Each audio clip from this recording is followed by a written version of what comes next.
there is a dynasty whose name has become synonymous with medieval England, whose blood ran through the veins of kings for more than 3 centuries, and whose internal fractures produced some of the most consequential conflicts in the history of the British Isles. Yet the story of how that dynasty nearly destroyed itself from within remains one of the most instructive and least fully understood episodes in the long chronicle of English kingship. So, before you get comfortable, take a moment to like the video and subscribe, but only if you genuinely enjoy what I do here. And let me know in the comments where you're tuning in from and what time it is for you. It's always fascinating to see who's joining us from around the world. Phone face down, volume at a whisper. Let's dive in. The family in question is the Plantagenets, though the name itself is an anachronism that would have meant little to the men and women who bore it. Men and women who understood themselves primarily as Angevins, as the sons and daughters of the Counts of Anjou,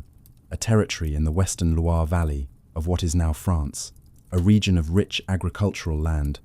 fortified river crossings, and ancient rivalries that had been contested by neighbouring powers for longer than any living person in the 12th century could remember. The foundation of everything that would follow every rebellion, every imprisonment, every act of political betrayal,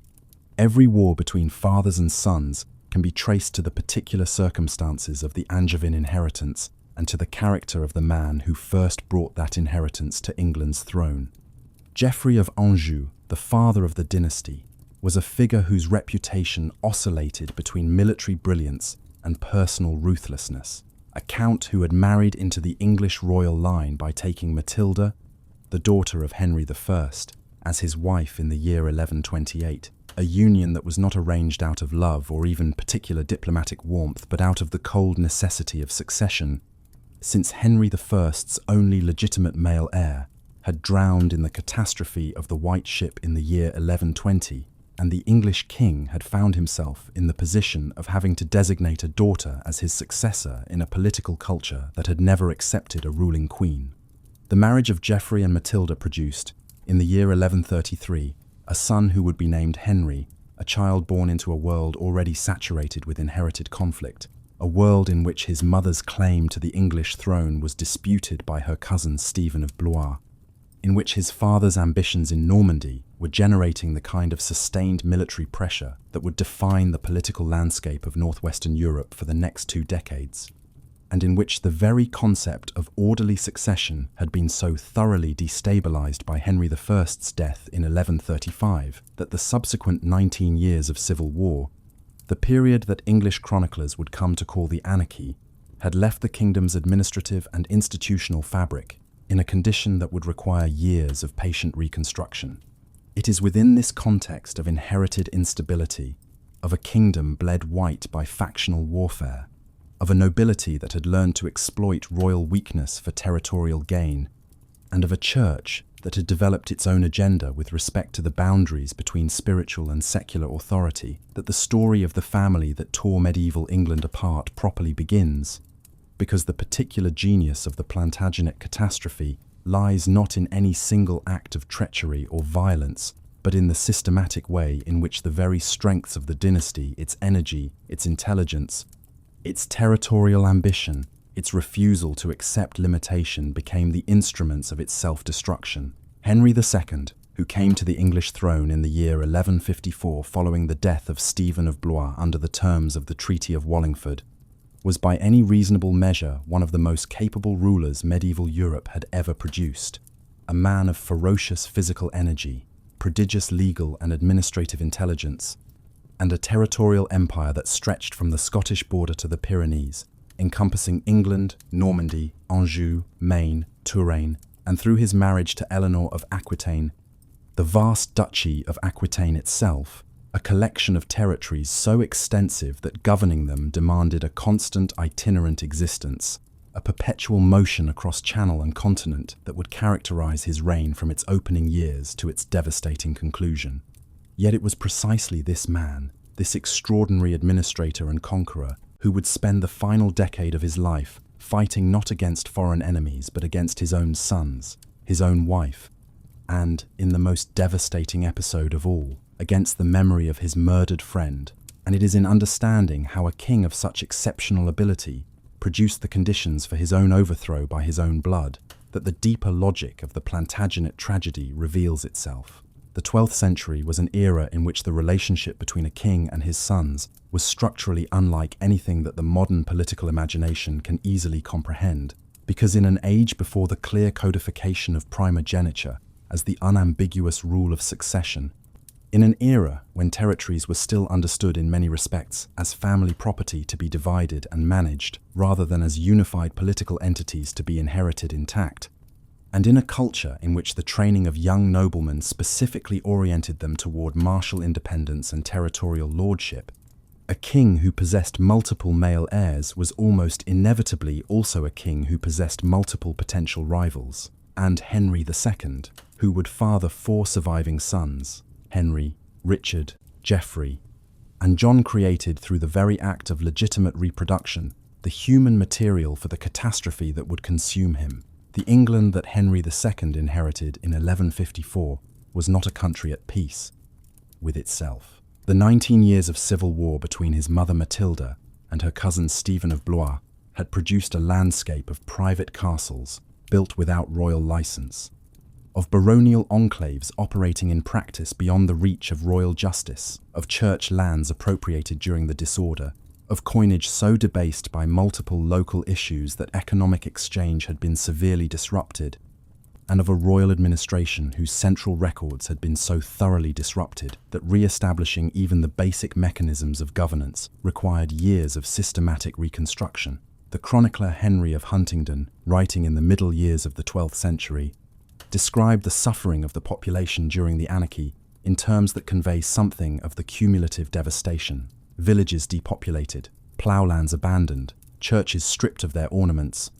and a general sense that the guarantees of order that kingship was supposed to provide had simply ceased to function. Henry arrived into this situation not as a young king, uncertain of his authority, but as a 21-year-old who had already spent years acquiring military experience in Normandy and Anjou, who had already demonstrated the capacity for rapid, decisive action that would characterize his entire reign, and who understood with unusual clarity that the restoration of royal authority required not simply military force, but the systematic rebuilding of administrative and legal institutions that could operate independently of the personal presence of the king himself. This understanding was genuinely revolutionary in its implications, because the fundamental problem of medieval kingship was the problem of governance at a distance. A king could only be in one place at a time, and in a territorial empire as geographically dispersed as Henry's Angevin domains, the challenge of maintaining effective authority across hundreds of miles of difficult terrain, across the English Channel, and across the extraordinarily diverse legal customs of different regions required institutional solutions that went beyond the personal authority of any individual ruler. Henry's response to this challenge was the development of what historians have subsequently recognized as the foundations of the common law, a system of royal justice administered through itinerant justices who carried the king's authority into the localities, through the expansion of writs that gave subjects access to royal courts for disputes previously handled by local lords, through the development of the jury system as a mechanism for establishing facts in legal proceedings, and through the creation of financial records, most notably the pipe rolls, that provided the central administration with detailed accounts of revenue from every shire in the kingdom. The pipe roll of 1156, which survives as one of the earliest continuous financial records of English royal government, reveals, with remarkable specificity, the mechanisms through which Henry was reconstructing the fiscal reach of the crown, the amercements imposed on sheriffs who had failed to account for revenues, the farms of individual counties, the proceeds of the forest courts that administered the extensive royal forests, and the gradual re-establishment of royal demesne that had been alienated during the Civil War. This administrative achievement, which would ultimately provide the structural foundation for the development of English institutions across the subsequent centuries, was in itself a source of the tensions that would eventually tear the family apart, because the very efficiency of royal government, its capacity to extract revenue, to impose legal obligations, to limit the autonomy of baronial and ecclesiastical lordships, generated resistance from precisely the powerful interests that had flourished during the disorder of Stephen's reign. And it was into this landscape of institutional reconstruction and baronial resentment that Henry introduced the catastrophic miscalculation of his relations with Thomas Becket. Thomas Becket, who had served as Henry's chancellor from 1155 and who had been elevated to the Archbishopric of Canterbury in 1162, represents one of the most analysed transformations in the history of medieval England.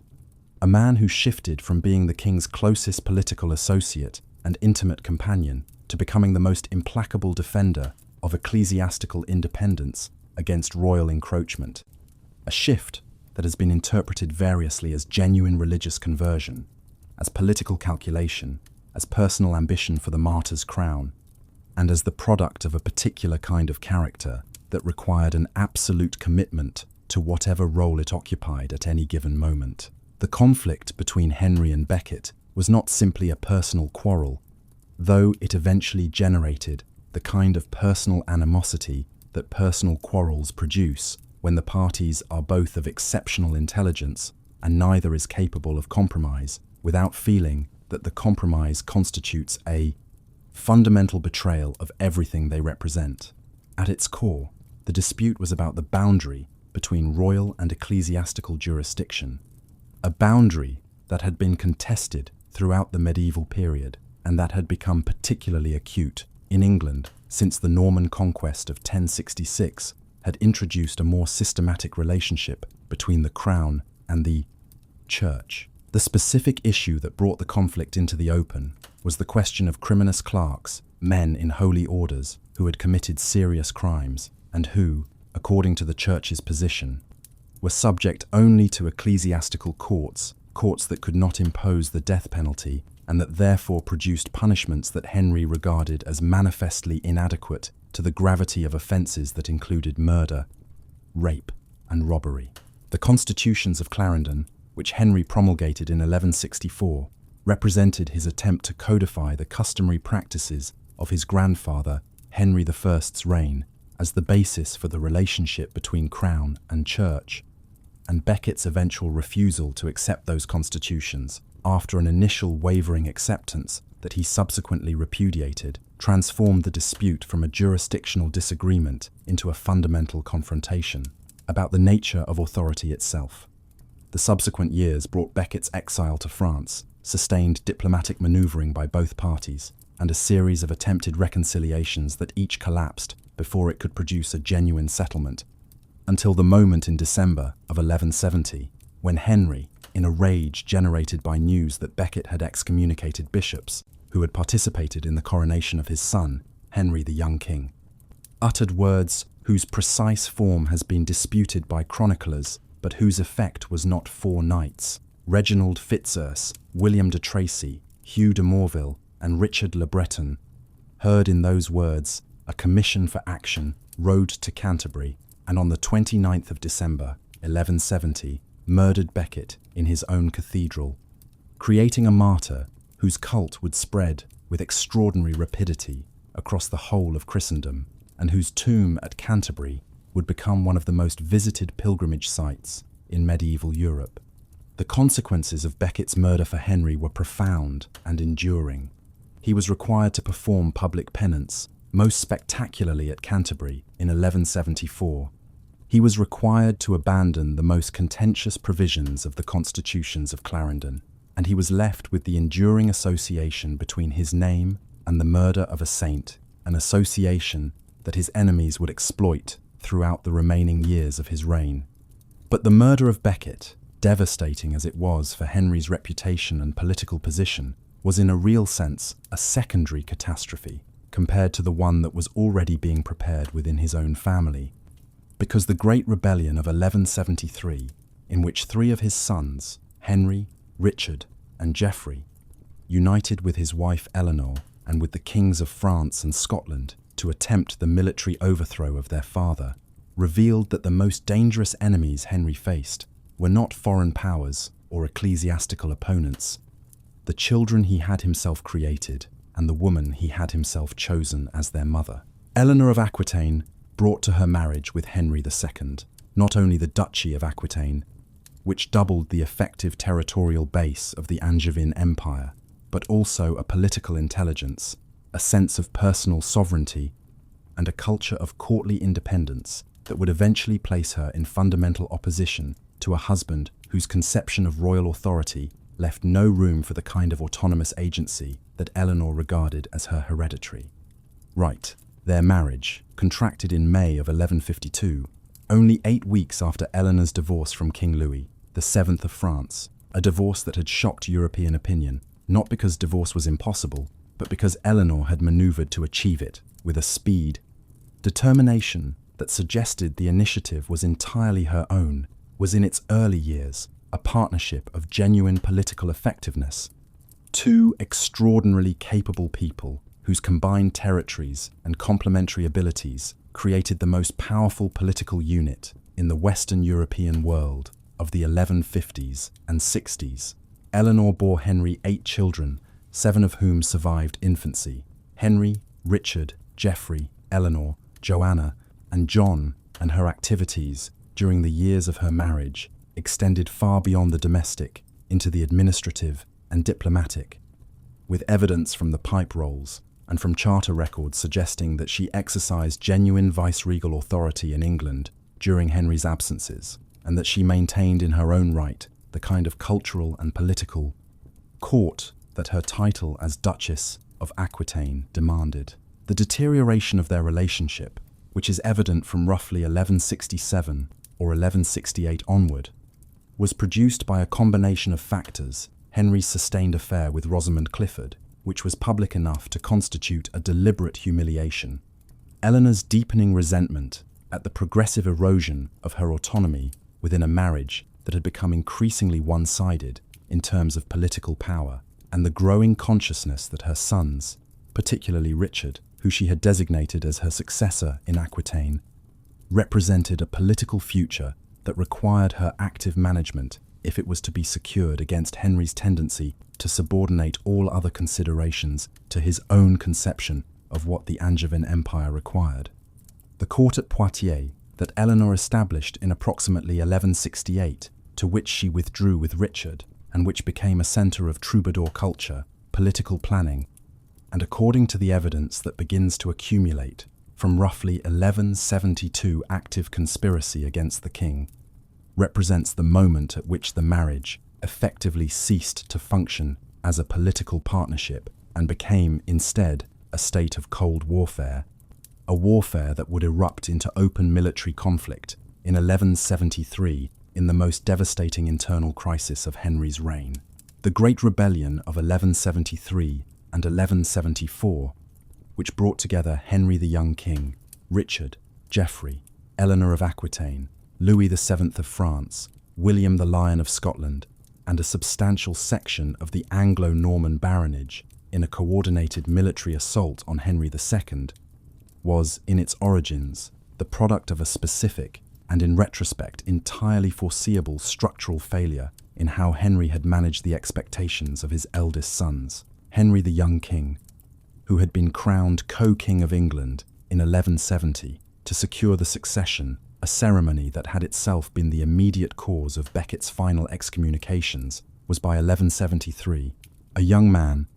of 18 who bore the title of king and received the corresponding ceremonial recognition, but who possessed none of the actual authority that the title implied. Since his father retained all real administrative and judicial power in his own hands and showed no inclination to delegate the substance of governance to a son, whose readiness for it he evidently doubted. The frustration of the young king, who was surrounded by a household of ambitious barons and knights, whose own advancement depended upon the largesse of a lord who had little revenue of his own to distribute, was perfectly comprehensible within the political culture of the time, a culture in which lordship meant not merely title, but the capacity to reward followers, to exercise justice, and to make the kind of political decisions that constituted the visible expression of sovereign authority. Richard's position in Aquitaine was different in character, but equally productive of tension. He had real authority in his duchy, but resented his father's interference in Aquitaine's governance and the broader subordination of his interests to Henry's wider imperial calculations. Geoffrey's position in Brittany, which he held in right of his betrothal to Constance of Brittany, generated its own distinct resentments, and Eleanor, whose relations with Henry had by 1173 deteriorated beyond any prospect of genuine reconciliation, provided whatever coordination and strategic direction the rebellion possessed in its early planning stages. The military campaign of 1173 unfolded across multiple theatres simultaneously. The young king operating with Louis VII in Normandy, the Scots under William the Lion pressing across the northern border of England, barons in England rising in support of the rebel cause,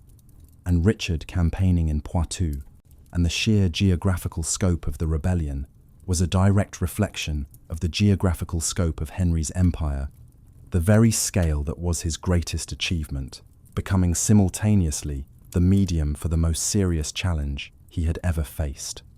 That Henry suppressed the rebellion within approximately 18 months, capturing the Scottish king at Alnwick in July of 1174 in a stroke of military fortune that effectively ended the northern theatre, and forcing his sons to accept terms that fell far short of what they had sought, was a testament to his military capacity, his administrative system's ability to sustain operations across multiple fronts, and a core of baronial loyalty that the rebels had overestimated their ability to detach. Eleanor, captured while attempting to flee to France, disguised in male clothing in the autumn of 1173, was imprisoned at Sarum and would remain effectively under house arrest for the next 16 years. The settlement that followed the Great Rebellion did not resolve the fundamental tensions that had produced it. Henry's sons received renewed oaths of loyalty from their respective territories and resumed their formal positions within the Angevin inheritance structure. But the underlying problem, a group of adult male heirs who possessed the training, the ambition, and in many cases the territorial base for independent political action,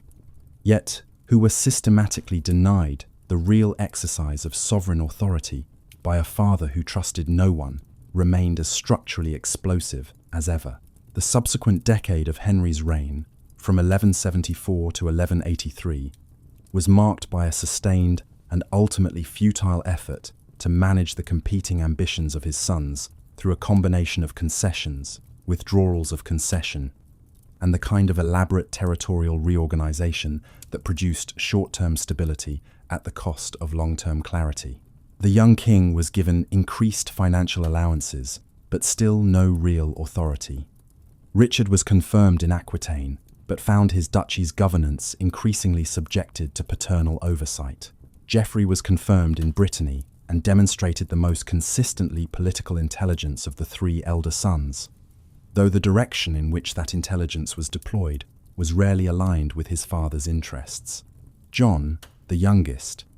remained, for most of this period, a child around whom competing plans were constructed. Henry attempted to settle the county of Maurienne on him through a marriage alliance in 1173,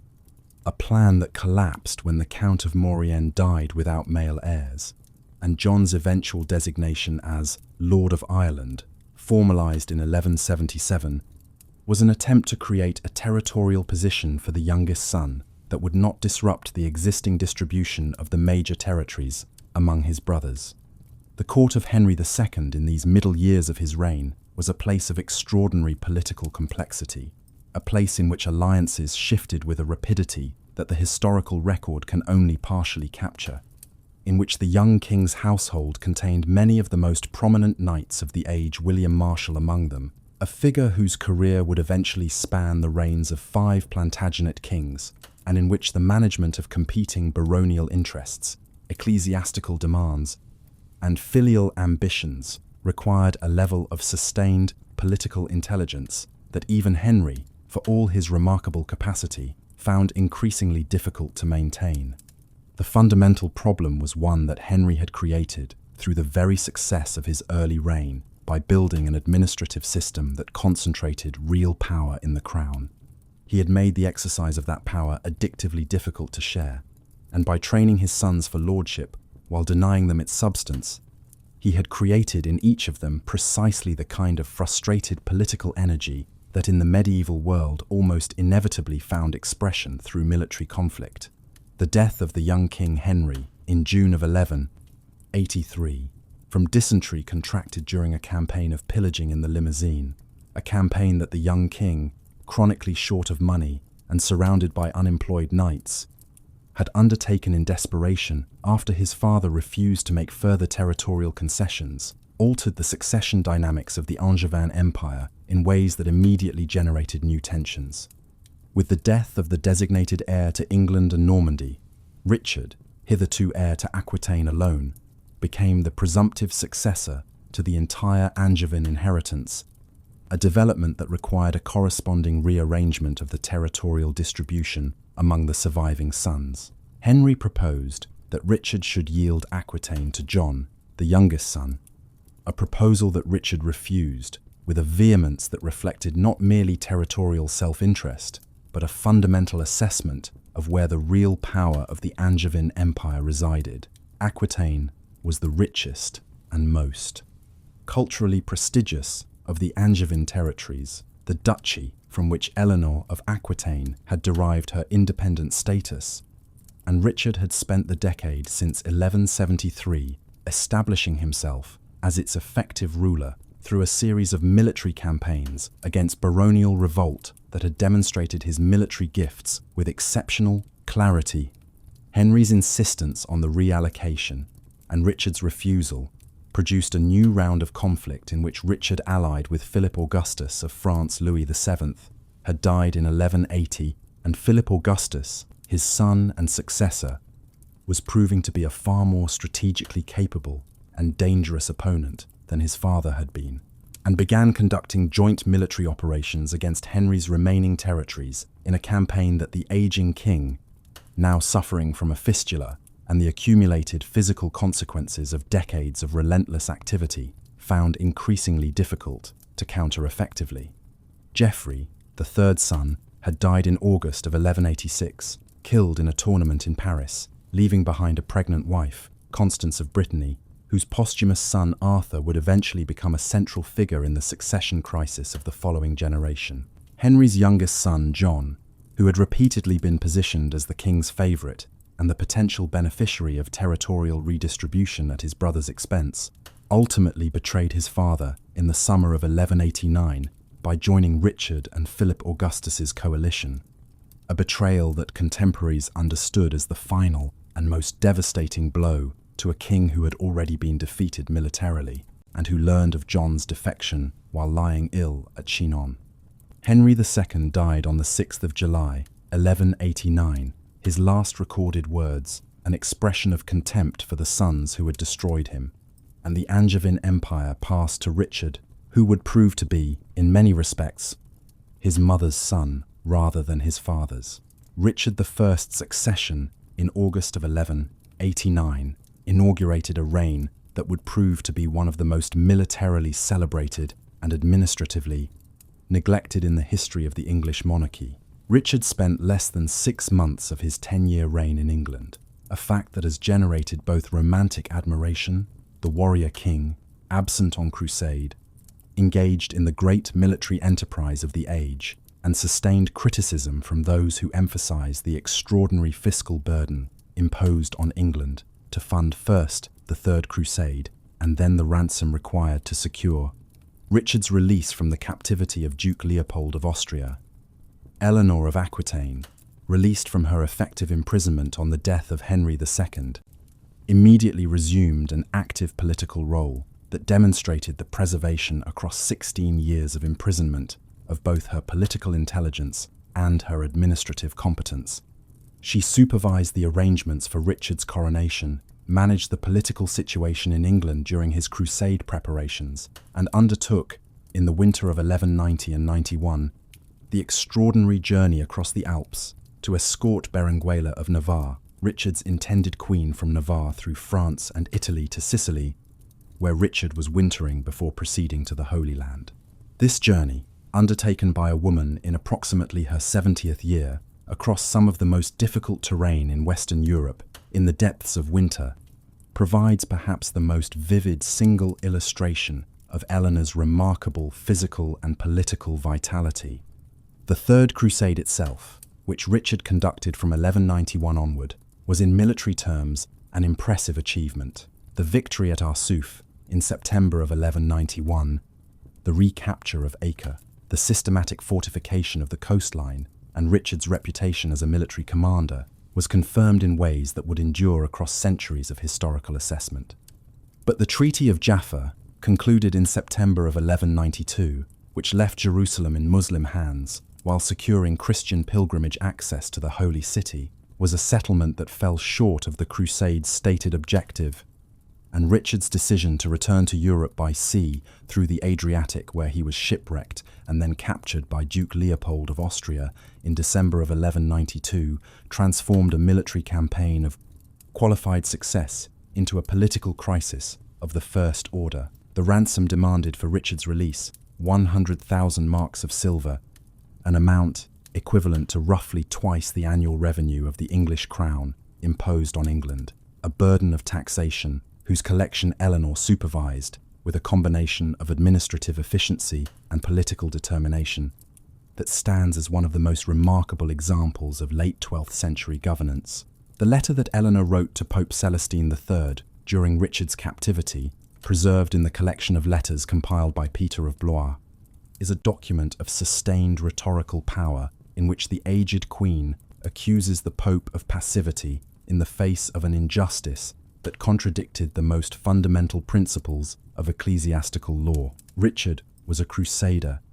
and the seizure of a crusader returning from the Holy Land was explicitly prohibited by canon law and demands the kind of papal intervention that Celestine proved unwilling or unable to deliver.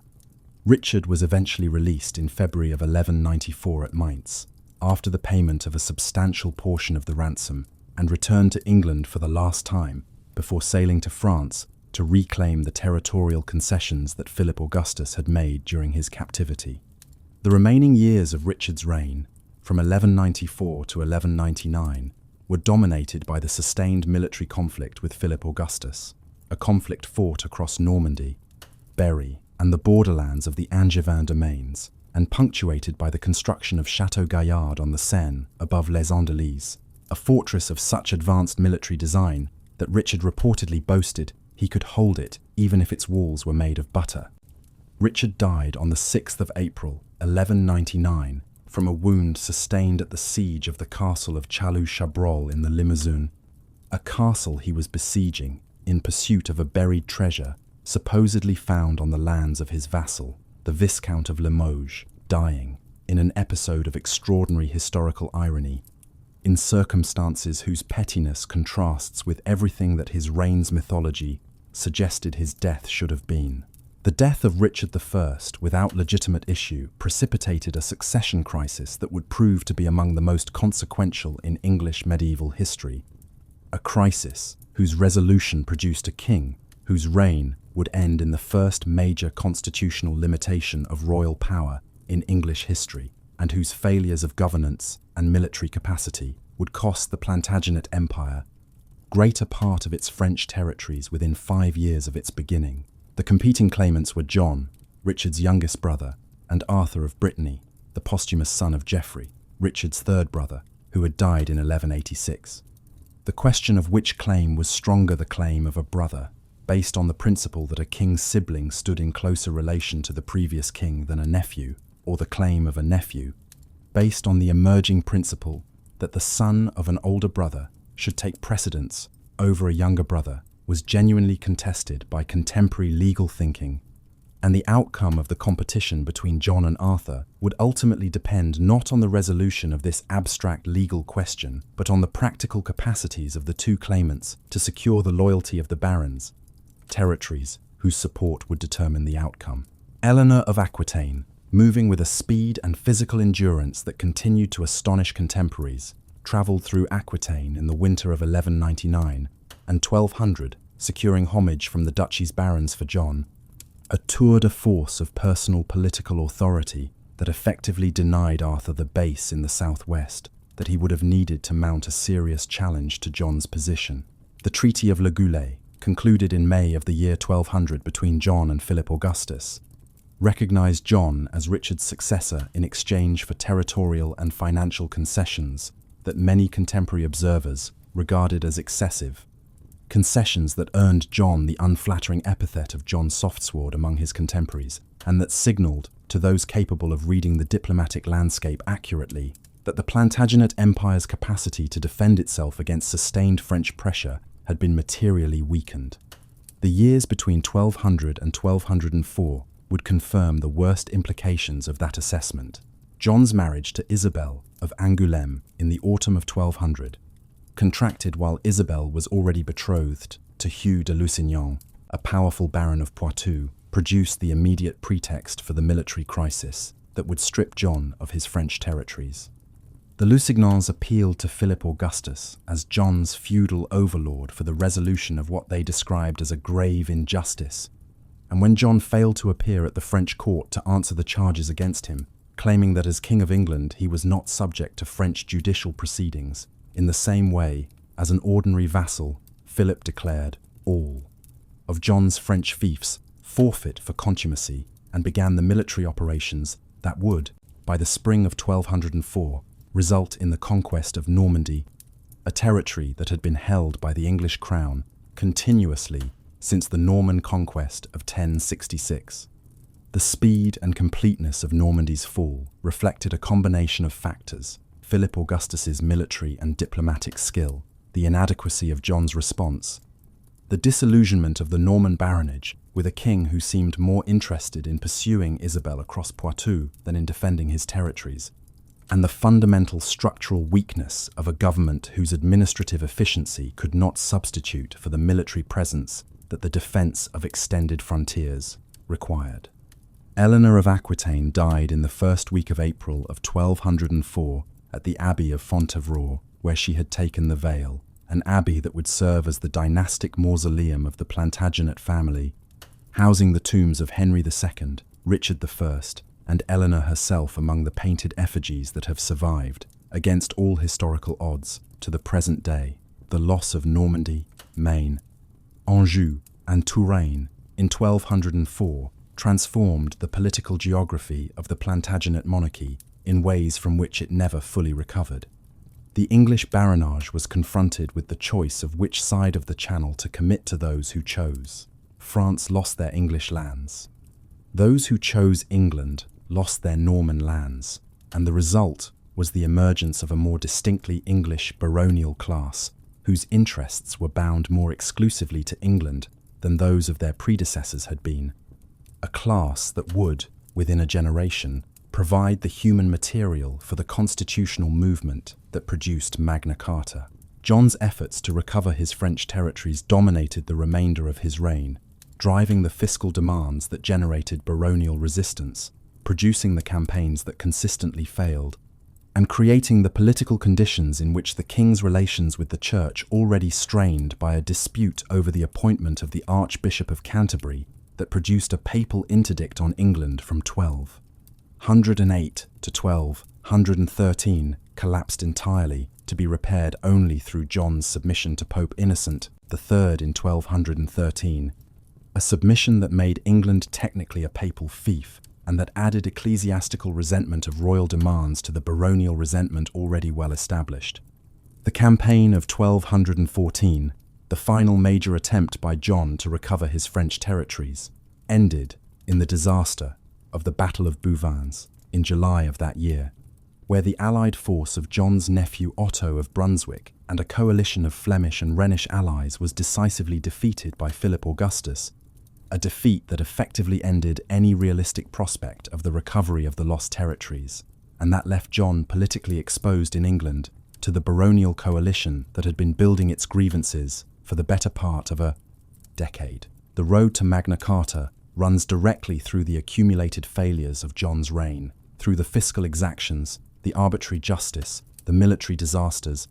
and the sustained erosion of the trust between the king and the baronial class on which the practical functioning of medieval governance depended. John had a gift for personal alienation that was remarkable even by the standards of a dynasty not noted for its diplomatic subtlety in personal relations, and the specific incidents that historians have identified as markers of his reign's deterioration the starvation of Matilda de Braose and her son in Windsor Castle, the mutilation of hostages, the execution of prisoners taken at Mirabeau in 1202, the disappearance of his nephew, Arthur of Brittany, after his capture at that same Battle of Mirabeau, created around him an atmosphere of physical danger and arbitrary cruelty that made the baronial opposition to his demands feel like something more than mere political calculation. The disappearance of Arthur of Brittany, who had been in John's custody since Mirabeau and who was never seen or heard of again after the spring of 1203, was widely believed by contemporaries to have ended in murder, though the precise circumstances have never been established from surviving evidence, and the persistent shadow of that suspicion gave the baronial opposition of 1214 and 1215 a moral urgency that went beyond straightforward feudal grievance. The Articles of the Barons, presented to John at Runnymede on the Thames in June of 1215, and the subsequent Magna Carta that was sealed on the 15th of June of that year, represented the crystallization of specific legal grievances into a document of constitutional principle, the insistence that royal power was not unlimited but was bounded by the customs and rights of the kingdom, by the principle that no free man should be imprisoned without lawful judgment, and by the establishment of a council of 25 barons, with the authority to enforce the Charter's provisions against a king who violated them. John sealed Magna Carta without any intention of abiding by its terms, immediately petitioned Pope Innocent III to declare it null and void, which Innocent duly did in August of 1215,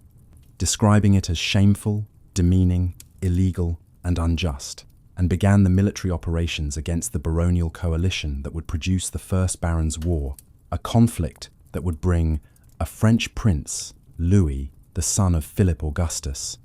to English shores at the baronial invitation, and that would be resolved only by John's death in October of 1216. John died at Newark on the 18th or 19th of October, 1216, from dysentery in the middle of the military campaign against the baronial and French forces, leaving as his heir a 9-year-old son, Henry, whose prospects of actually becoming king and retaining his throne seemed, in October of 1216, to be distinctly uncertain. The subsequent conduct of the Regency government, administered initially by the papal legate Gualabiceri and by William Marshal, the great knight who had served the Plantagenet dynasty since the reign of Henry II, and who was at this point approximately 70 years old, demonstrated something that the reigns of John and of the later years of Richard I had tended to obscure: that the administrative and institutional framework that Henry II had constructed was sufficiently robust, sustain itself even through prolonged periods of weak or absent royal leadership. The reissue of Magna Carta in November of 1216, in a form modified to remove its most threatening provisions, the Council of 25 Barons, the specific fiscal clauses that bore most heavily on royal revenue and promulgated in the name of the young king, was a political masterstroke by the Regency government, depriving the baronial rebels of their principal constitutional argument by conceding its substance while preserving royal authority, and the subsequent military campaign, culminating in William Marshal's victory at the Battle of Lincoln in May of 1217, effectively ended the First Barons' War and secured Henry III's position on the throne.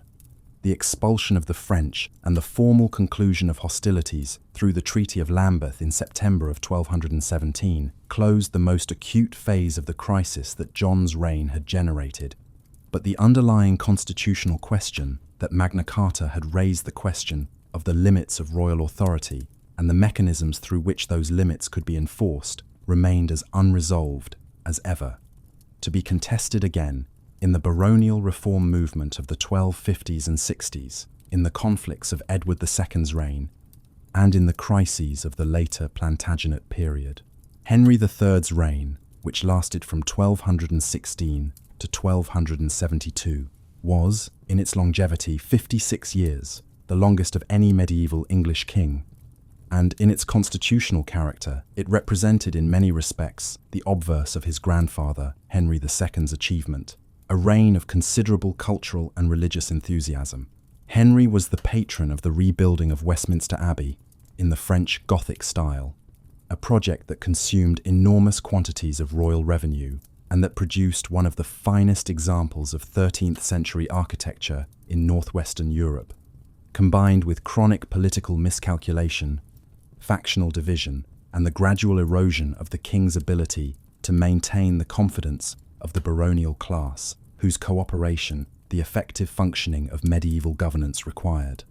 Henry's political difficulties were compounded by his reliance on foreign favourites, most notably the Savoyards who came to England in the train of his queen, Eleanor of Provence, whom he married in 1236, and the Poitevins, who accompanied his half-brothers, the sons of his mother Isabella of Angoulême's second marriage to Hugh de Lusignan, a favouritism that generated intense baronial resentment at the displacement of the native English baronage from positions of royal patronage and trust. The crisis of Henry's reign came in the 1250s and 1260s, with the baronial reform movement led by Simon de Montfort, Earl of Leicester, a movement that produced the Provisions of Oxford in 1258, the most significant extension of Magna Carta's constitutional principles since the original charter, and that culminated in the Probus, Battle of Lewes in May of 1264, where Simon de Montfort defeated and captured both Henry III and his son the Lord Edward, establishing a regime of conciliar government that lasted until Edward escaped from custody and defeated and killed Simon de Montfort at the Battle of Evesham in August of 1265, a battle whose aftermath included the mutilation of Simon's body. His hands, feet, and head were removed in an act of revenge that reflected the particular savagery generated when civil war is fought between men who have been connected by ties of kinship, loyalty, and personal friendship. Simon de Montfort's career and its ending encapsulate the paradoxes of the Plantagenet family's relationship with the institutions of governance that Henry II had created. Simon had come to England as a younger son seeking his fortune, had risen through the patronage of Henry III to the earldom of Leicester and to marriage with Henry's sister Eleanor, had served the crown in Gascony, the last remaining significant continental possession of the Plantagenet Empire, in ways that generated both admiration for his administrative effectiveness and profound resentment for his autocratic methods, and had become the leader of the baronial reform movement through a combination of genuine constitutional conviction and personal political ambition that his admirers and his critics weighted differently then as now. The parliament that Simon convened in January and February of 1265, which included not only the traditional baronial and ecclesiastical magnates, but also 2 knights from each shire and 2 burgesses from each of the principal towns, is traditionally identified as a landmark in the development of English parliamentary government, a claim that requires considerable qualification. Simon's parliament was a political instrument deployed in a specific crisis rather than a principled constitutional innovation, and the inclusion of knights and burgesses reflected the political calculation that a broader assembly would provide stronger support for his regime than the magnates alone. But the precedent it established was nonetheless real, and the subsequent development of Parliament as an institution through the reigns of Edward I, Edward II, and Edward III built on the foundation that the crisis of Henry III's reign had laid. The family that had torn medieval England apart had, in the process of doing so, created the institutional framework through which the contest between royal authority and the rights of subjects would be conducted for the rest of the medieval period and beyond. Edward I, who came to the throne in 1272 after returning from Crusade, represented in many respects the most complete and successful expression of the Plantagenet inheritance, a king who combined the military capacity and physical energy of his great-uncle Richard I with a genuine interest in administrative and legal reform that echoed, though in a very different political context, the achievements of his great-grandfather, Henry II. Edward's reign, which lasted until 1207, was marked by the conquest and administrative incorporation of Wales, completed through the Statute of Wales of 1284, following the defeat and death of the Welsh prince Llywelyn ap Gruffudd in 1282, by the sustained attempt to establish English hegemony over Scotland following the crisis of Scottish succession in 1291, and by the remarkable legislative achievement of the Edwardian statutes, the Statutes of Westminster of 1275 and 1285, the Statute of Mortmain of 1279, the Statute of Merchants of 1283, and Quia Emptores of 1290, a body of legislation that significantly reshaped the legal landscape of English land tenure and commercial law. Edward's parliaments were more systematically representative than those of his father's reign, and the model parliament of 1295, which brought together all the major components, greater barons, lesser barons, clergy, knights of the shire, and burgesses in a single assembly, is conventionally understood as establishing the template for subsequent parliamentary development. Yet Edward's reign also contained within it the seeds of the crisis that would consume his son, most notably in the fiscal demands generated by sustained warfare on multiple fronts, the Welsh campaigns, the French wars arising from the dispute with Philip IV over Gascony, and the Scottish campaigns that followed the English defeat at Stirling Bridge in 1297 demands that pushed the relationship between crown and baronage back toward the tensions of John's reign and produced, in 1297, a constitutional crisis in which the magnates, under the leadership of the constable and the marshal, forced from Edward a confirmation of the charters that reaffirmed Magna Carta and the Forest Charter and established the principle that new taxation required consent. Edward died in July of 1207 in the north of England, heading towards Scotland for yet another campaign, and left to his son an inheritance that was in many respects more strategically overextended than the territories his own accession had defined. Edward II's reign, from 1207 to 1227,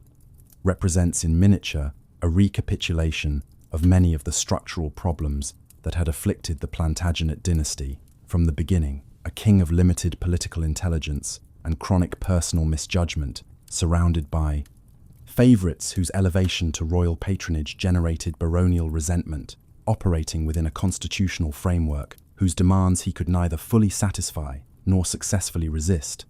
and ultimately overthrown by a coalition whose human centrepiece was his own queen. The ordinances of 1211, imposed by the Ordainers, a baronial committee with significant clerical support in the aftermath of the disastrous Scottish campaign that had ended at Bannockburn in June of 1214, where Robert Bruce's army had destroyed the English force with a tactical brilliance that exposed the fundamental inadequacy of Edward's military command, represented the most comprehensive attempt yet to subject royal government to baronial oversight, specifying not only constitutional principles, but detailed administrative procedures, including requirements for parliamentary consent to royal appointments and to declarations of war. The subsequent decade of Edward's reign was dominated by the conflict between the royalist faction, centred initially on the king's favourite Piers Gaveston, and the baronial opposition under the leadership of Thomas, Earl of Lancaster, a conflict that oscillated between formal constitutional confrontation and occasional open warfare, and that cost Gaveston his life. He was captured and executed without trial in June of 1212, in an act that contemporaries recognised as a fundamental violation of legal process and ultimately cost Thomas of Lancaster his life as well. Captured and executed after the royalist victory at Boroughbridge in March of 1222, the decade between Boroughbridge and the deposition of 1227 was one of apparent royal recovery, during which Edward relied on the Despensers, father and son, as his primary political agents, a reliance that generated hostility not only from the baronage, whose interests the Despensers systematically exploited, but from Queen Isabella, who was sent to France in 1225 to negotiate with her brother Charles IV over the Gascon question, and who formed in France the partnership with Roger Mortimer, an exiled English baron, that would return to England in September of 1226 at the head of a small invasion force, gathering support with remarkable speed from a nobility thoroughly alienated from the Despenser regime. Edward was captured in November of 1226, compelled to abdicate in January of 1227 in favour of his son,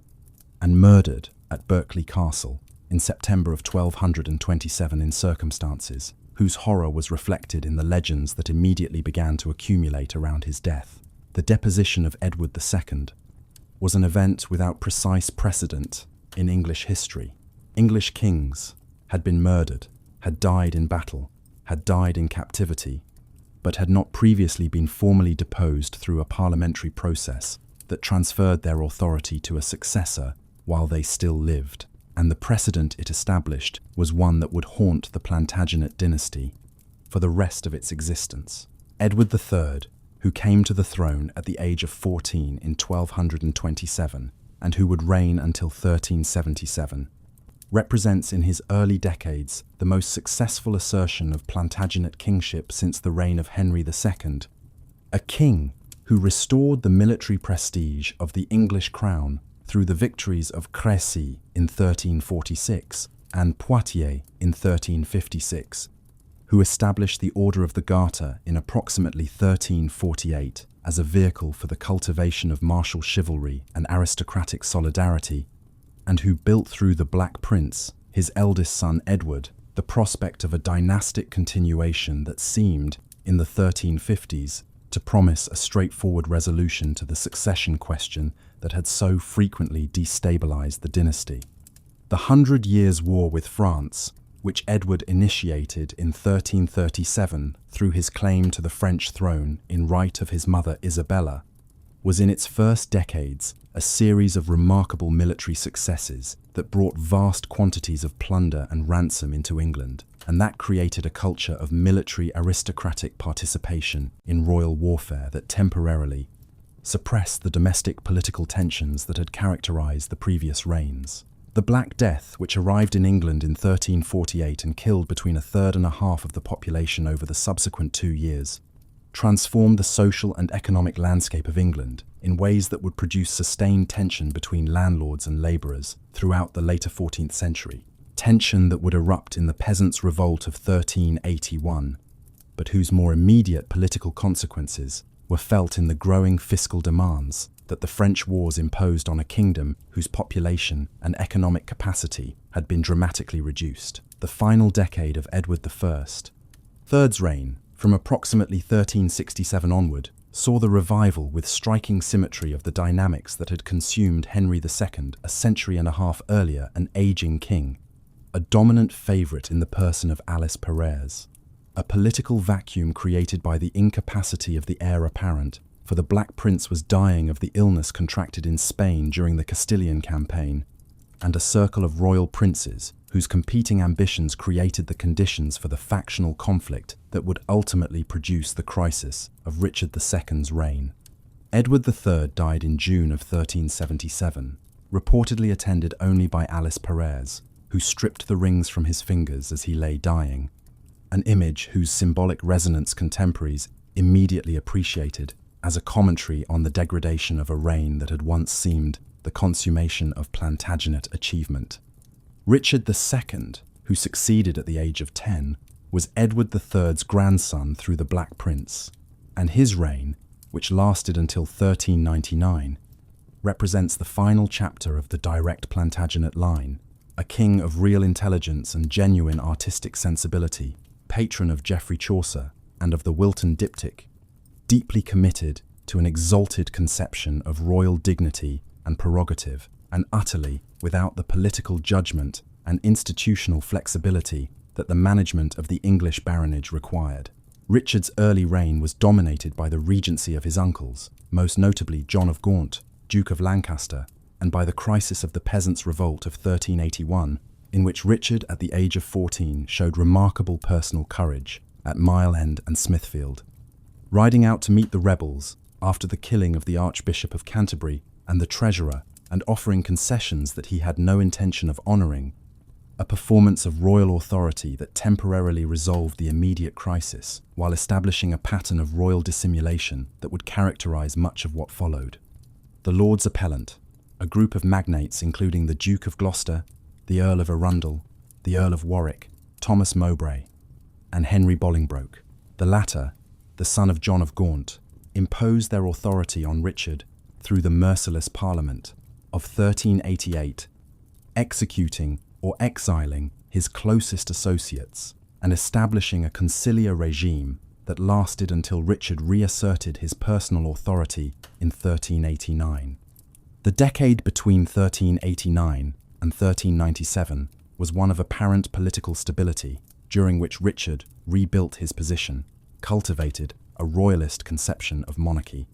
and waited with patient calculation for the opportunity to reverse the humiliation of the merciless Parliament. The arrests of Gloucester, Arundel and Warwick in 1397, the execution of Arundel, the murder of Gloucester in Calais, probably by Richard's agents, and the condemnation of Warwick represented the revenge of a king who had waited 9 years to exercise it. A revenge whose systematic completeness demonstrated both the depth of Richard's resentment and the extent of his political intelligence, when that intelligence was directed toward personal vindication rather than institutional management. The quarrel between Henry Bolingbroke and Thomas Mowbray in 1397 and 1398, which Richard resolved by exiling both men, Bolingbroke for 10 years and Mowbray for life, and which Richard then compounded by converting Bolingbroke's 10-year exile to life exile and confiscating the Lancastrian inheritance on the death of John of Gaunt in February of 1399, was the final and decisive miscalculation of a reign that had contained many. Henry Bolingbroke, who had spent his exile cultivating relationships throughout the courts of Europe, returned to England in July of 1399, while Richard was conducting a campaign in Ireland, landing in Yorkshire and claiming initially only the restoration of his Lancastrian inheritance, but gathering support with a speed that reflected the depth of baronial alienation from Richard's regime, and that transformed the claim for the Lancastrian inheritance into something much larger. Richard returned from Ireland to find his support had evaporated, was captured in North Wales, and was induced to abdicate in favour of Bolingbroke, who became Henry IV in September of 1399, in a parliamentary ceremony whose constitutional pretensions were considerably more elaborate than the reality of what had occurred, which was a straightforward military usurpation. Richard died in Pontefract Castle in February of 1400, probably from deliberate starvation, and the direct Plantagenet line was extinguished. The usurpation of 1399 and its consequences illustrate with particular clarity the structural logic of the Plantagenet catastrophe across the entirety of the Progese dynasty's history. Henry IV, whose claim to the throne rested on a combination of descent from Henry III through John of Gaunt and the parliamentary confirmation of his accession, spent the first decade of his reign defending that claim against challenges from the descendants of Edward III's other sons, the revolt of the Percys in 1383, the claims of the Mortimer family, whose representative Edmund Mortimer had a superior claim in strict genealogical terms, and from the continuing loyalty to Richard II that persisted in certain regions and communities. Long after Richard's death, Henry V, who succeeded in 1413, temporarily resolved the succession question through the overwhelming success of the Agincourt campaign of 1415, where the English army, heavily outnumbered and disadvantaged by disease and exhaustion, annihilated the French cavalry through the devastating effectiveness of English longbowmen, a victory that seemed to contemporaries to validate the Lancastrian claim through divine confirmation of the most unambiguous kind. The Treaty of Troyes of 1420, by which Henry was recognized as heir to the French throne and regent of France during the incapacity of the mad King Charles VI, appeared to have resolved not only the English succession question, but the 100 Years' War itself, creating through Henry's marriage to Catherine of Valois the prospect of a dual monarchy that would unite England and France under a single Lancastrian crown. Henry V died in August of 1422, at the age of 35, from dysentery contracted during the siege of Meaux, leaving as his heir a 9-month-old son whose reign, Henry VI, would last with interruptions until 1471 and would see the final and complete collapse of the Plantagenet inheritance into the catastrophe of the Wars of the Roses. Henry VI's personal incapacity for the exercise of kingship. He suffered from periodic episodes of complete mental collapse, the first occurring in 1453 and lasting 18 months, during which he was completely unresponsive to external stimuli, was in many respects the triggering condition for the final phase of the Plantagenet catastrophe. But the structural conditions that made the Wars of the Roses possible had been accumulating since the usurpation of 1399. The existence of multiple male descendants of Edward III, representing different lines, the Lancastrian line through John of Gaunt, the Yorkist line through Edmund of Langley, and through Richard, Duke of York, whose mother, Anne Mortimer, descended from Edward III's third surviving son, Lionel of Antwerp, created precisely the conditions of contested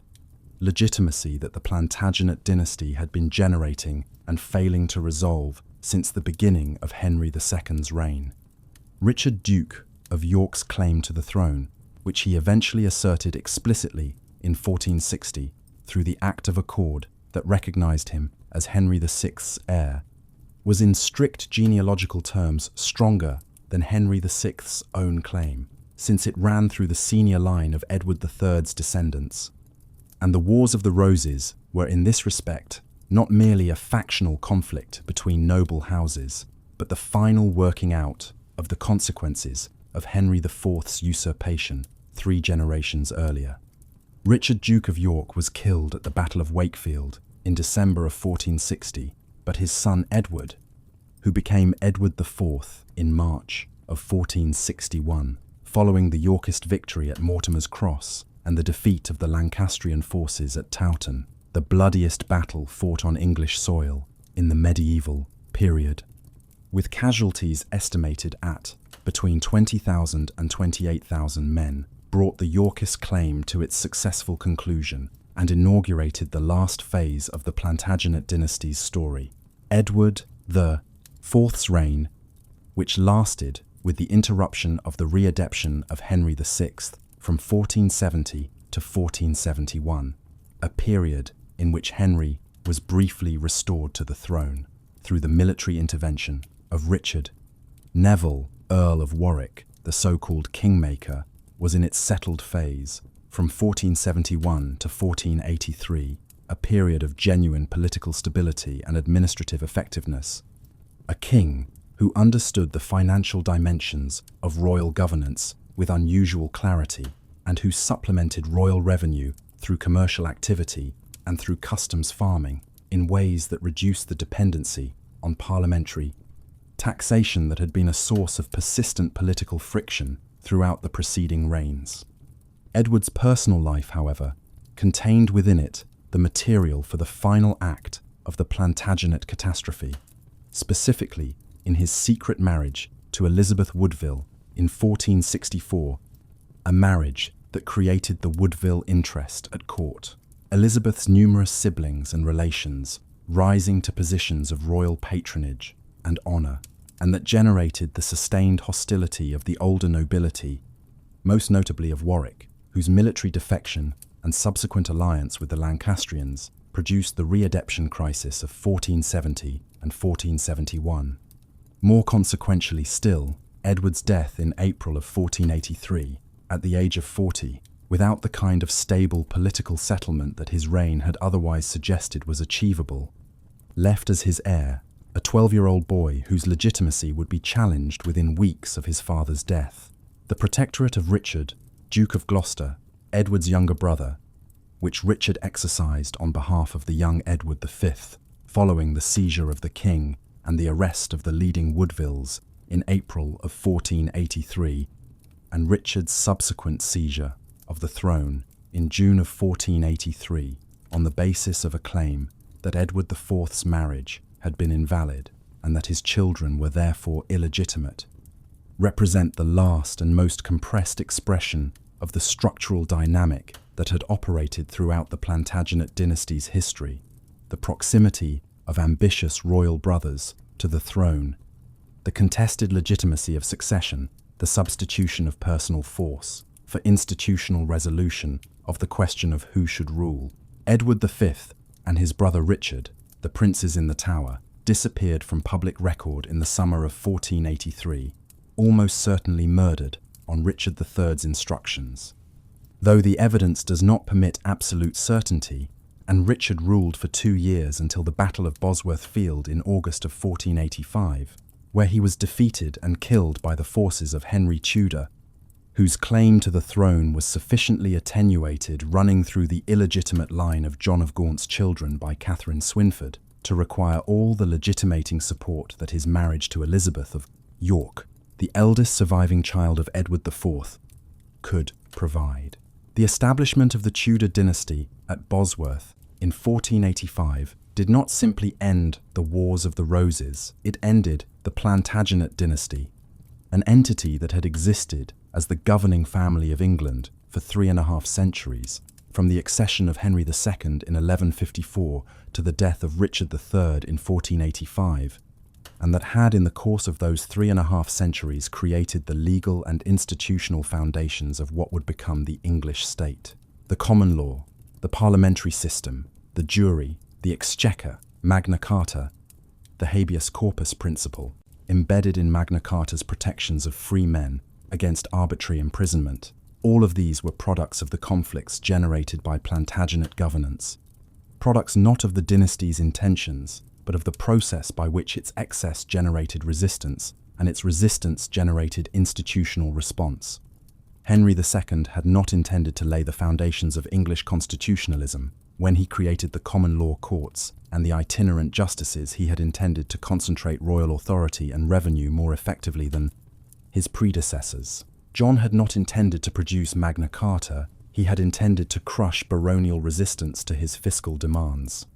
Henry III had not intended to produce the provisions of Oxford or the proto-parliamentary assemblies of Simon de Montfort's regime. He had intended to govern through royal prerogative and personal patronage.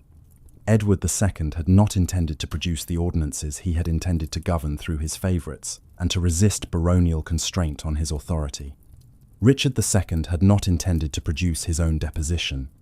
He had intended to establish a monarchical authority so exalted that it would never again be subject to the kind of baronial interference that had humiliated him in the merciless Parliament. In each case, the overreach produced the institutional response, the resistance generated the constitutional precedent, and the catastrophe of royal failure provided the occasion for the articulation of principles that would outlast the dynasty that had created the conditions for their emergence. The deeper question, raised by 3.5 centuries of Plantagenet history, is not simply why the family that held the English throne from 1154 to 1485 produced so many crises, so many rebellions, so many depositions, so many murders of kings and princes, but why the institutions built on the rubble of those crises proved so durable. The answer lies partly in the particular quality of Henry II's administrative achievement, which created structures robust enough to survive even the worst episodes of royal incapacity, and partly in the particular quality of English baronial culture, which, for all its capacity for violence, consistently preferred institutional resolution to the kind of complete dynastic replacement that other medieval polities periodically experienced. The barons who forced Magna Carta on John in 1215 were not seeking to abolish kingship. They were seeking to define its boundaries.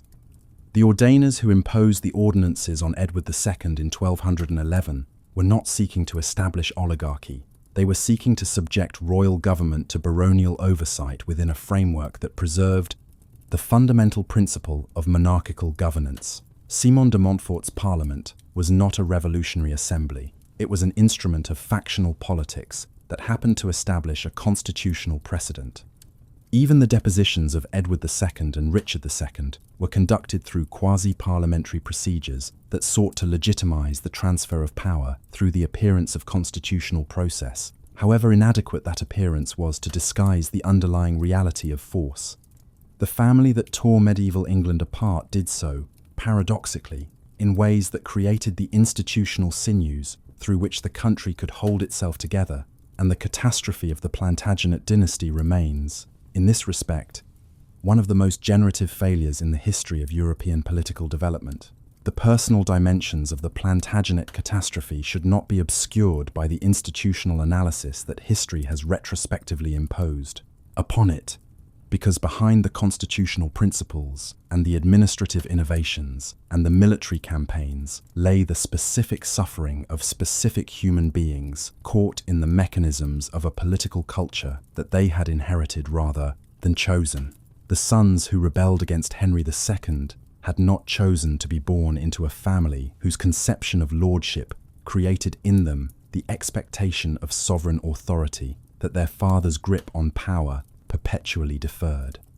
Eleanor of Aquitaine had not chosen to spend 16 years imprisoned in English castles, while a husband she had come to despise continued to govern an empire that included her own hereditary duchy. The young King Henry had not chosen to bear the title of king without its substance,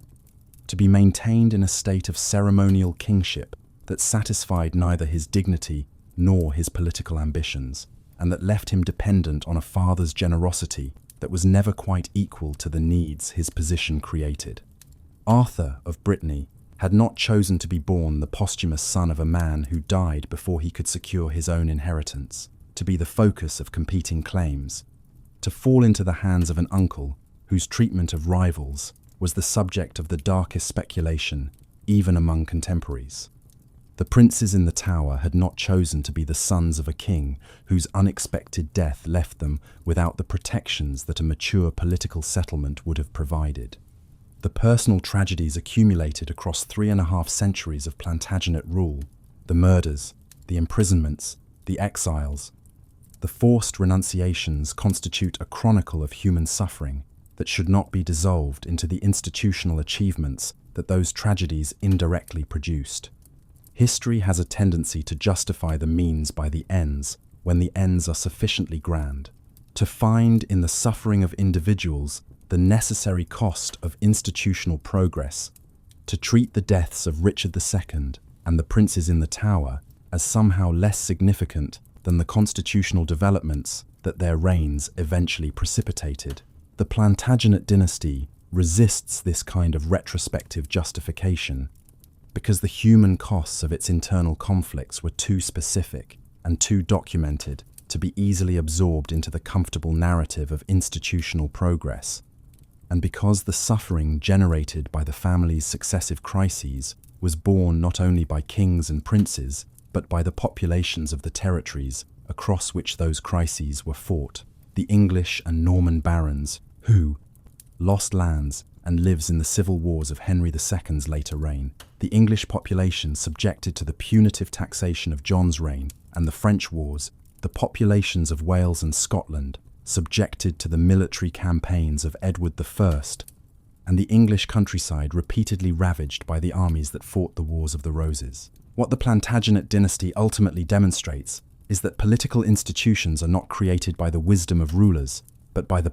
failures of rulers, not by the peaceful implementation of enlightened governance, but by the crises that governance generates, not by the intentions of those who hold power, but by the resistance of those who contest it. Henry II created the common law courts because he wanted to concentrate royal power more effectively, not because he wanted to create an independent judiciary. Magna Carta was produced by a king who never intended to honour it and who died attempting to suppress it. The Parliament, that would eventually become the central institution of English governance, emerged from the factional conflicts of the 13th century as an instrument of baronial control over a monarchy whose capacities and inclinations generated the consistent anxieties of the powerful. The Plantagenet family that tore medieval England apart did so in a manner that, across 3.5 centuries, paradoxically constructed the institutional architecture of a more durable polity than any of its individual members could have designed. And the ruins of its dynastic ambitions provided the foundation on which the subsequent political history of the English-speaking world was built.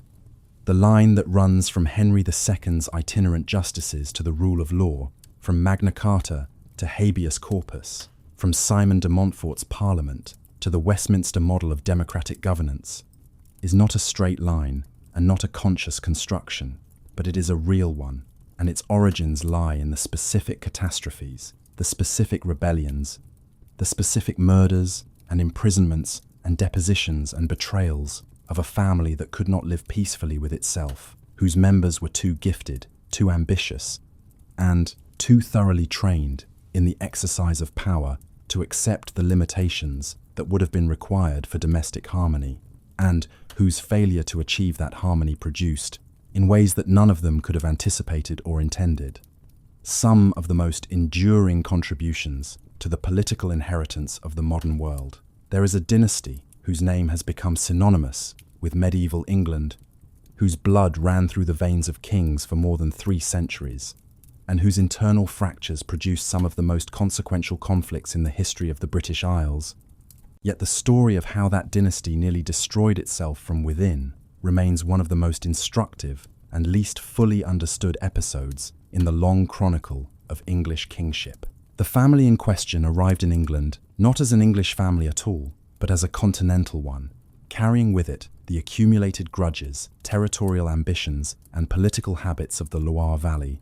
of Anjou and Maine and Touraine, regions whose political culture had been forged in the crucible of incessant warfare between neighbouring powers, and whose concept of lordship was inseparable from the capacity to dominate, to acquire, and to refuse compromise with anyone who stood between a lord and what that lord regarded as his by right. That these men and women eventually became English, eventually began to identify themselves with the kingdom they governed rather than the continental territories from which they had come, was itself a consequence of the catastrophes they created, a consequence of losing Normandy in 1204 and the remaining French territories in the subsequent decades, and the story of how a dynasty of French-speaking continental lords became the architects of English, legal, and constitutional identity is one of the great ironies in the history of European political development, an irony that can only be appreciated by tracing carefully the full arc of the family's history, from the marriage of Geoffrey of Anjou and Matilda of England in 1128 to the death of Richard III at Bosworth. Field in 1485, a span of 3.5 centuries, during which the family's internal conflicts generated a succession of crises, each of which left its mark on the institutional landscape of the kingdom in ways that no single member of the dynasty had intended or desired. So before you get comfortable, take a moment to like the video and subscribe, but only if you genuinely enjoy what I do here. And let me know in the comments where you're tuning in from and what time it is for you. It's always fascinating to see who's joining us from around the world. Phone face down, volume at a whisper. Let's dive in. The origins of the Plantagenet dynasty lie in the particular dynastic crisis that afflicted the English crown in the second decade of the 12th century, when the catastrophe of the White Ship in November of 1120 removed at a single stroke the entire male succession that Henry I had spent 3 decades constructing. William Adelin, Henry's only legitimate son and the designated heir to the English throne and the Duchy of Normandy, drowned with the majority of the Anglo-Norman nobility's younger generation when the White Ship struck a rock off the coast of Barfleur on a November night, a disaster that contemporaries almost universally interpreted in providential terms as divine judgment on the moral conduct of the young aristocracy who had boarded the vessel drunk and celebrating. Henry I survived his son by 15 years during which he attempted to secure the succession through the designation of his daughter Matilda as his heir, requiring the English and Norman barons to swear homage to her on multiple occasions, and through Matilda's marriage in 1128 to Geoffrey, the 14-year-old son and heir of Fulk, the Fifth of Anjou, a marriage that was deeply unpopular with the Anglo-Norman baronage because the Angevins were traditional enemies of Normandy, because Geoffrey was considered young and arrogant, and because the prospect of being ruled by an Angevin count through his English wife was one that no Norman baron contemplated with equanimity. The marriage was nevertheless contracted, and from it was born in March of 1133 the child who would become Henry II, a child whose very existence represented the intersection of 2 distinct political inheritances, the English royal line running back through Matilda to William the Conqueror, and the Angevin comital line, whose authority in the Loire Valley extended across territories that would form the continental heart of the Plantagenet Empire. When Henry I died in December of 1135, having reportedly eaten a surfeit of lampreys, a dietary indulgence that medieval chroniclers regarded as emblematic of the royal appetite for excess. In all things, the succession crisis he had spent 15 years trying to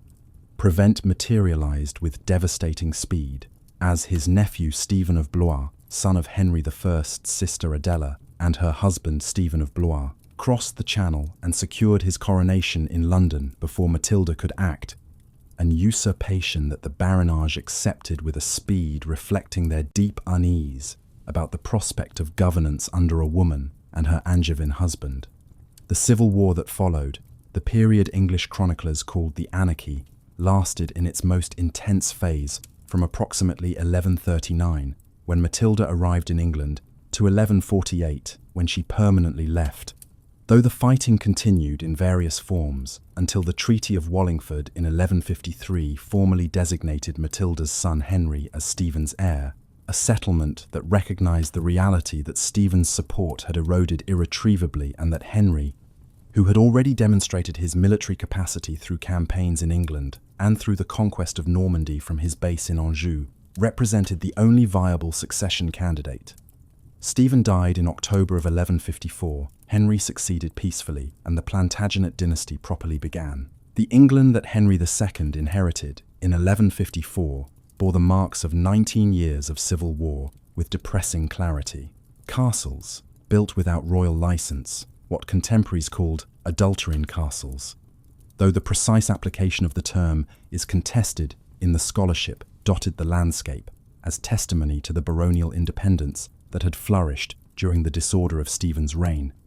an independence manifested not only in military fortification, but in the appropriation of royal revenues, the extension of private judicial authority at the expense of royal courts, the coin-clipping and debasement that had degraded the currency, and the simple habit of self-reliance that 3 decades of weak central government had instilled in a nobility that had learned to solve its problems through private force rather than public justice. The Church had similarly accumulated advantages during the Anarchy, expanding its jurisdictional claims, securing papal privileges, and developing institutional habits of autonomy that would eventually produce the conflict with Becket. But in the immediate term, the Church's support for Henry's kingship was useful, and his relations with the episcopate in the early years of his reign were good. The immediate priorities of the new reign were the restoration of royal demesne, the lands that properly belonged to the crown and whose revenues formed the foundation of royal finance, the demolition or resumption of the crowned, unlicensed castles, the reassertion of royal judicial authority over disputes that had been settled in the previous decade through baronial power rather than royal justice, and the general re-establishment of the administrative mechanisms of royal government that had atrophied under Stephen. Henry attacked these problems with a systematic energy that contemporaries found exhausting to observe, and that modern historians have recognized as a genuine administrative revolution, working through an itinerant court that moved continuously through his territories, hearing pleas, receiving submissions, demolishing castles, and demonstrating, through physical presence, the reality of restored royal authority. The Pipe Roll of 1156, the first to survive in the continuous series that would eventually document English royal finances from the reign of Henry II to the 19th century, provides the best evidence of how the administrative reconstruction preceded the amassements of sheriffs who had failed to account, the restoration of royal farms,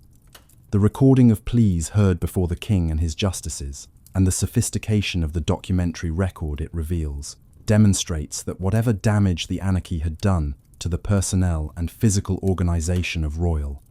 administration, the basic procedures and conceptual framework of Henrician governance had survived sufficiently intact to be rebuilt upon. Henry brought to this task not only physical energy, but a genuine intellectual engagement with the problems of governance that distinguished him from most of his predecessors, an engagement evident in the legislative and judicial innovations of the subsequent decades that would collectively constitute the foundation of the common law. The development of common law under Henry II represents the most durable institutional legacy of the Plantagenet dynasty's 3.5 centuries of English governance, a legacy that has shaped the legal systems of every country that came under sustained English political influence and whose fundamental principles continue to operate in recognizable form in the legal systems of the United Kingdom, the United States, Canada, Australia, India, and dozens of other jurisdictions. The essence of Henry's legal innovation was the expansion of royal jurisdiction at the expense of local and private jurisdiction, the creation of mechanisms through which subjects could bring their disputes before royal courts, rather than before the courts of the local lord or bishop, mechanisms that made royal justice accessible, relatively predictable, and in many cases quicker and fairer than the alternatives. The writ system, through which a royal command initiated a specific legal procedure, was not Henry's invention. Writs had existed since the Anglo-Saxon period and had been developed under the Norman kings. But Henry's reign saw a dramatic expansion in the types of writs available,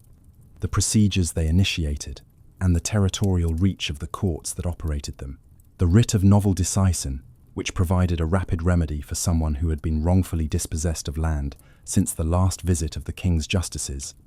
represented a particular breakthrough because it substituted a swift and specific royal remedy for the slow and uncertain processes of the local feudal courts, and because its use of a jury of neighbours to determine the facts of the case established the principle that factual questions in legal disputes could be resolved through the sworn testimony of informed local men rather than through the ordeal or judicial combat that had previously served that function. The Assize of Clarendon of 1166 and the Assize of Northampton of 1176 extended royal jurisdiction into criminal matters through a system of presenting juries that identified suspected criminals for royal justice, a system that represented the germ of the grand jury that would eventually become a standard feature of common law criminal procedure. The extension of royal justice through the system of itinerant justices, judges who carried the king's authority in air through the shires, hearing both civil and criminal pleas, and conducting general surveys of local conditions, meant that royal justice was physically present in every part of the kingdom at regular intervals rather than only at the royal court, a decentralization of royal judicial authority that paradoxically extended its reach by making it accessible to subjects who could not or would not travel to the king's court. The cumulative effect of these innovations was the creation of a system of law that applied across the whole of England, regardless of the local customs of particular shires or the private rules of particular lords, a common law that derived its authority from the crown and that progressively displaced the fragmented customary law of the localities with a coherent national system whose consistency and predictability made it genuinely useful to the finer subjects who used it. The conflict between Henry II and Thomas Becket, which dominated the decade from 1162 to 1170, and which ended in Becket's murder in Canterbury Cathedral on the 29th of December, 1170, was in its immediate origins a dispute about the jurisdiction of royal courts over clergy accused of serious crimes, but it was at a deeper level a conflict between two incompatible conceptions of authority. Henry's conception of a royal jurisdiction that was comprehensive, and that included the clergy as subjects of the king alongside the South, laity, and Becket's conception of an ecclesiastical immunity that placed clergymen outside the reach of secular justice, an immunity grounded in the principle that the Church constituted a separate society governed by its own law and answerable to Rome rather than to any earthly king. The particular issue of criminus clerks, men in holy orders who had committed crimes, including murder, and were shielded from the death penalty by their clerical status, and the Church's insistence that only ecclesiastical courts could try them, was not an abstract legal question, but a practical one with immediate social consequences. Since the disparity between the punishments available to royal courts and those available to ecclesiastical courts meant that a clergyman who committed murder might escape with a relatively light penance, while a layman who committed the penance, same crime, would hang. Henry's insistence on a right of royal jurisdiction over clergy, who had already been convicted in ecclesiastical courts, was embodied in the Constitutions of Clarendon of 1164, a document that also addressed several other points of contention between Crown and Church, including the procedure for the appointment of bishops, the right of appeal to Rome, and the jurisdiction of royal courts over disputes concerning the possession of ecclesiastical land. Becket's acceptance of the constitutions followed almost immediately by his repudiation of that acceptance, by his appeal to the Pope, and by his flight to France, transformed the jurisdictional dispute into a sustained diplomatic and ecclesiastical crisis that involved not only England and Rome, but the French court, the German emperor, and the wider network of ecclesiastical loyalty that Becket's status as a persecuted archbishop generated. The murder itself, committed by 4 knights who had heard Henry's rage and interpreted it as a command, was an act whose political consequences were entirely disproportionate to whatever strategic calculation, if any, lay behind it: the immediate canonization of Becket, the extraordinarily rapid spread of his cult, the supernatural healings attributed to his intercession, and the pilgrimages that began almost immediately to his shrine at Canterbury created a propaganda disaster for Henry that his opponents exploited with considerable effectiveness, and that forced him into a public penance at Canterbury in 1174 that represented one of the most dramatic enactments of royal humiliation in the history of medieval kingship. Henry knelt before Becket's tomb and submitted to a flogging by the monks of Canterbury, an act that contemporaries understood not as genuine contrition. Henry was too complex a figure to be read that simply, but as a calculated submission to the demands of ecclesiastical and public opinion that was the political price of restoring his authority after the crisis of the Great Rebellion. The Great Rebellion of 1173 and 1174, which brought together Henry the young king, Richard, Geoffrey, Eleanor of Aquitaine, Louis VII of France, William the Lion of Scotland, and a significant section of the Anglo-Norman and continental baronage in a coordinated attempt to overthrow Henry II, was the most serious internal crisis of his reign and the fullest expression of the structural tensions that his particular form of governance had generated within his own family. The young king, who had been crowned co-king of England in June of 1170, the coronation that had so enraged Becket that it triggered his final excommunications, was by 1173. A young man of 18, whose household had become a gathering point for ambitious knights and barons, men whose own advancement required the exercise of royal patronage that only a king with independent revenues could provide. William Marshal, who would later become one of the most celebrated knights in English history, and who was at this stage serving as a young knight in the young king's household,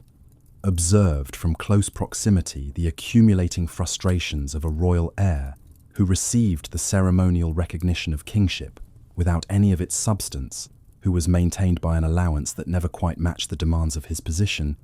and who was surrounded by advisers who found their own interests best served by encouraging the prince's resentment of his father's dominance. Richard's position in Aquitaine was structurally different. He had real authority, real revenues,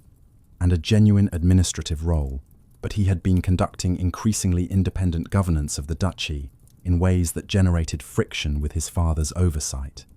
And his military campaigns against baronial revolt in the Limousin and Poitou had given him a confidence in his own military capacity that made subordination to his father's authority increasingly difficult to maintain. Geoffrey in Brittany occupied a position of intermediate autonomy, holding his territory in right of his betrothal to Constance of Brittany rather than by direct royal grant, and therefore somewhat less subject to direct paternal control, but equally resentful of the systematic way in which his father's governance denied him the kind of sovereign independence that his status as a royal duke implied. Eleanor's role in the rebellion's planning has been debated extensively by historians, but the evidence suggests that she was at minimum a willing facilitator and probably an active instigator, using her Poitiers court as a meeting point for discontented barons and princes, and providing, through her own connections to the French court and to the courts of her daughter's husbands, the kind of diplomatic framework within which a coordinated rebellion could be organized. The military campaign itself unfolded across multiple theatres, from the spring of 1173, the young king and Louis operating in Normandy, the Scots crossing the northern border of England, baronial revolt breaking out in various parts of the kingdom, and Richard campaigning in Poitou, and the scale of the coordinated assault was a direct reflection of the geographic reach of the Angevin Empire, a reach that had been Henry's greatest achievement, now becoming the medium through which the most comprehensive challenge to his authority was mounted. Henry's response demonstrated all the qualities that had made him the dominant political figure of his age: swift movement, effective delegation, the ability to prioritize his most dangerous opponents and deal with them before turning to lesser threats, and the capture of the Scottish king, William the Lion, at Alnwick in July of 1174,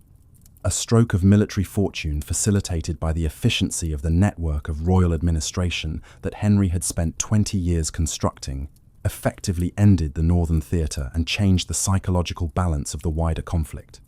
By autumn of 1174, the rebellion was over. Henry's sons had submitted and received relatively lenient terms, and Eleanor, captured in male disguise while attempting to reach the French court,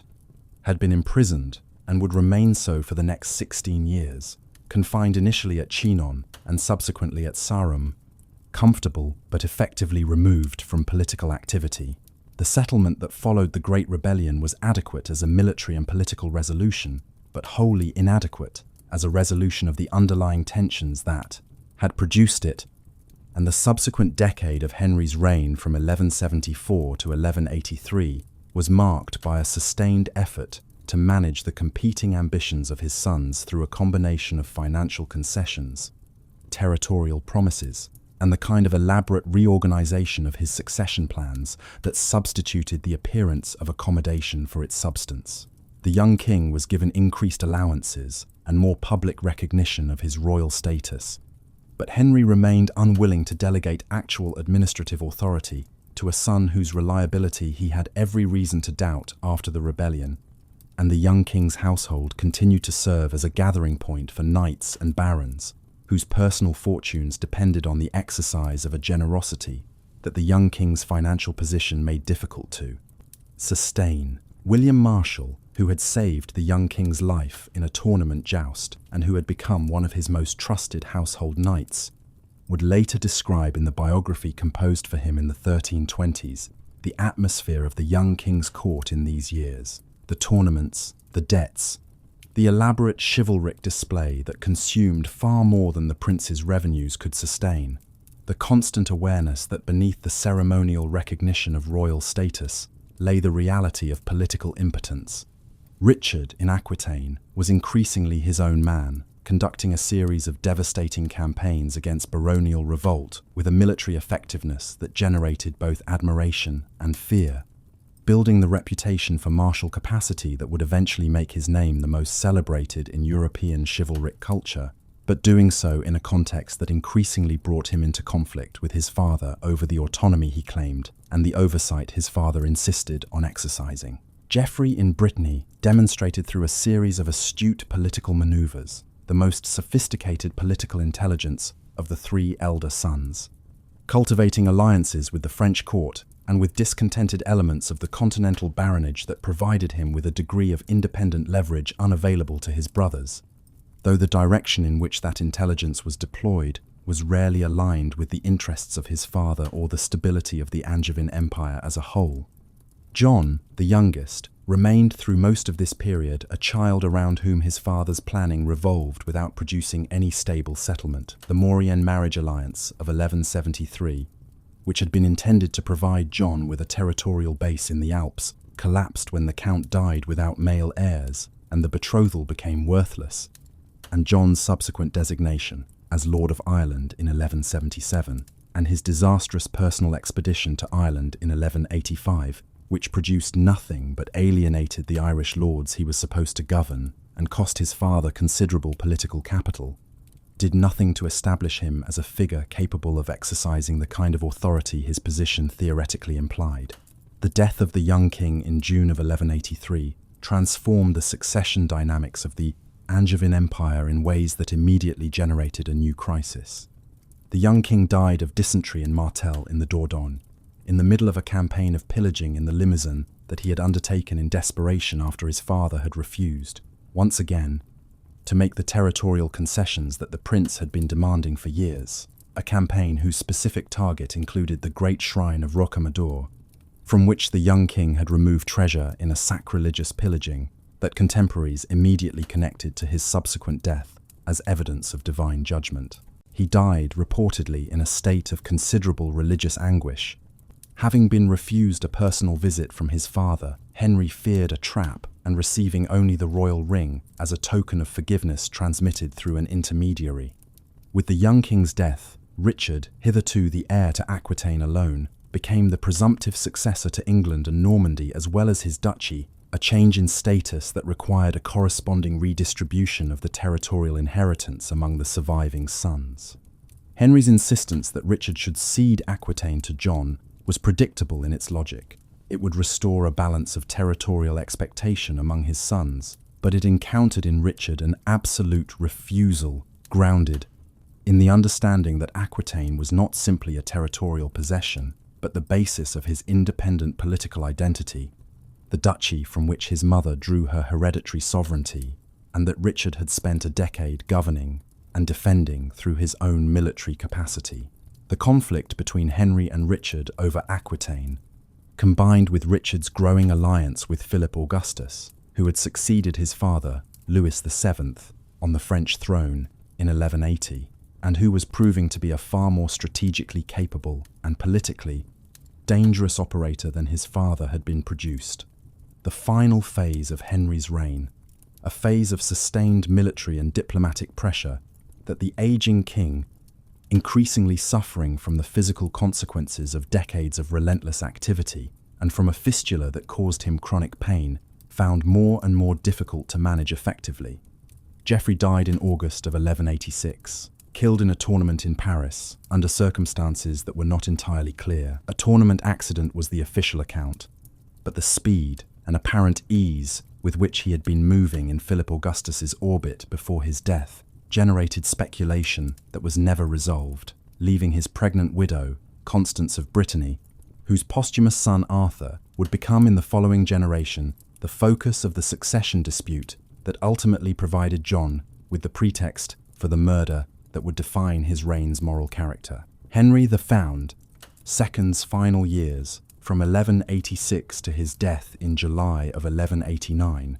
were years of progressive military and political defeat at the hands of a coalition that included his own son Richard and the French king Philip Augustus, whose joint military operations across Normandy, Berry, and the Angevin borderlands exposed the fundamental weakness of a royal authority no longer backed by the military capacity that had sustained it through the earlier crises. The siege of Le Mans in June of 1189, in which Henry was forced to flee his birthplace as Philip and Richard's forces closed in, was a moment of particular psychological desolation. Henry reportedly turned as he rode away and cursed the city of his birth, and the burning of the suburbs that his forces set as a rearguard action contributed to the destruction of a city to which he had a deep personal attachment. He retreated to Chinon, already ill, already aware that the military situation was irretrievable, and received there the news that John, his youngest son, the child around whom he had organized so much of his later succession planning, had joined Richard and Philip's coalition. John's defection was the final blow, not because it changed the military balance that had already shifted decisively, but because it represented the complete collapse of every paternal relationship that Henry had constructed and maintained through decades of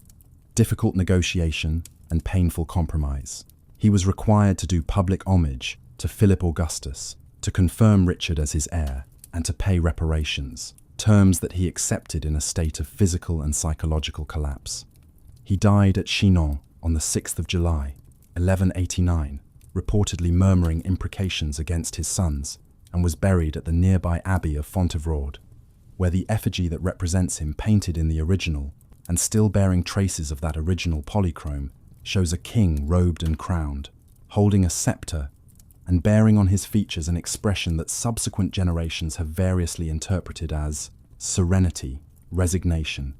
and the peculiar peace of a man whose suffering is finally over. Richard I's succession inaugurated a reign of military glory and administrative neglect that would prove, in its consequences,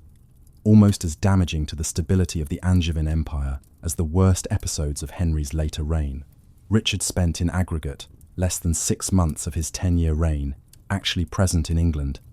a fact that is less remarkable in the context of 12th century kingship, where personal presence was desirable but not always possible, than in the context of the extraordinary fiscal burdens that his absence imposed on.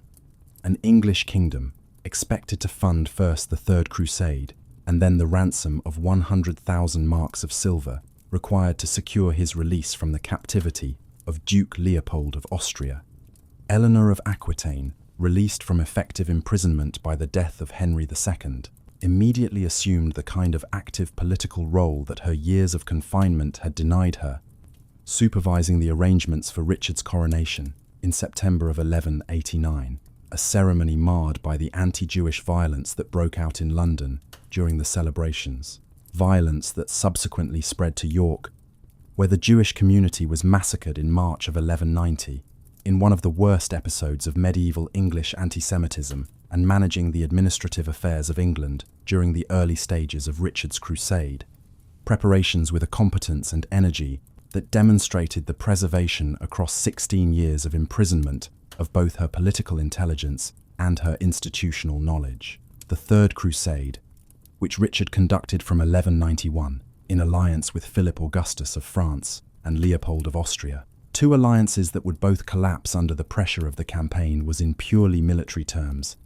substantial achievement, producing the recapture of Acre in July of 1191 after a siege that had lasted 2 years before Richard's arrival, the defeat of Saladin's forces at the Battle of Arsuf in September of 1191, a victory whose tactical management demonstrated Richard's military genius at its most impressive, his ability to maintain the discipline of his marching column under sustained harassment from Saladin's cavalry until the moment was right for a devastating counterattack, and the systematic fortification of the coastal cities that provided the military framework for whatever Christian presence in the Holy Land the subsequent decades would sustain. The Treaty of Jaffa of September of 1192, which left Jerusalem in Saladin's hands while guaranteeing Christian pilgrimage access, was a settlement that fell short of the Crusade's stated objective of recovering the Holy City, but that represented the maximum achievable given the military realities on the ground, realities that included the impossibility of holding Jerusalem, even if it had been captured, without an occupation force that the crusading armies could not sustain. Richard's return from the crusade through the Adriatic, where he was shipwrecked near Venice in December of 1192 and subsequently captured while travelling in disguise through the territories of Duke Leopold of Austria, whom Richard had publicly humiliated at Acre by having his banner thrown from the walls of the city, transformed the qualified success of the crusade into a political crisis that absorbed the energies of the English government for the better part of 2 years. The ransom of 100,000 marks was a sum of enormous magnitude, equivalent, as noted, to approximately twice the annual revenue of the English crown, and its collection required the imposition of a tax of 1/4 of the value of every man's movable property, the seizure of the plate of the churches, and the levying of special contributions from the Jews and from the religious orders, a comprehensive fiscal extraction that Eleanor supervised with the same administrative determination she had brought to every other challenge of her remarkable career. The letter that Eleanor wrote to Pope Celestine III during Richard's captivity, preserved through the collection compiled by Peter of Blois, is a document whose rhetorical power remains compelling even at this distance of time. Its successive reproaches to a pope who was failing in his fundamental duty to defend a crusader from the illegal captivity imposed by a Christian duke, constituting one of the most sustained and effective pieces of political advocacy produced by any medieval woman whose writings have survived. Richard was released at Mainz in February of 1194, having secured the payment of a substantial portion of the ransom, and returned to England for what proved to be his last visit, a visit of approximately 2 months, during which he was crowned a second time at Winchester in a ceremony that was probably intended to assert the continued legitimacy of his kingship against the shadow cast by his humiliation, before sailing to Normandy to begin the recovery of the territories that Philip Augustus had seized during his captivity. The final 5 years of Richard's reign, from 1194 to 1199, were dominated by the sustained military conflict with Philip Augustus across Normandy and the marches of the Angevin domains, a conflict punctuated by truces and treaties that neither side had any serious intention of maintaining, and by the construction of Château Gaillard on the rock above Les Andelys on the Seine, a fortress of such advanced military engineering, incorporating a series of concentric defensive lines, a complex outwork covering the approach from the river,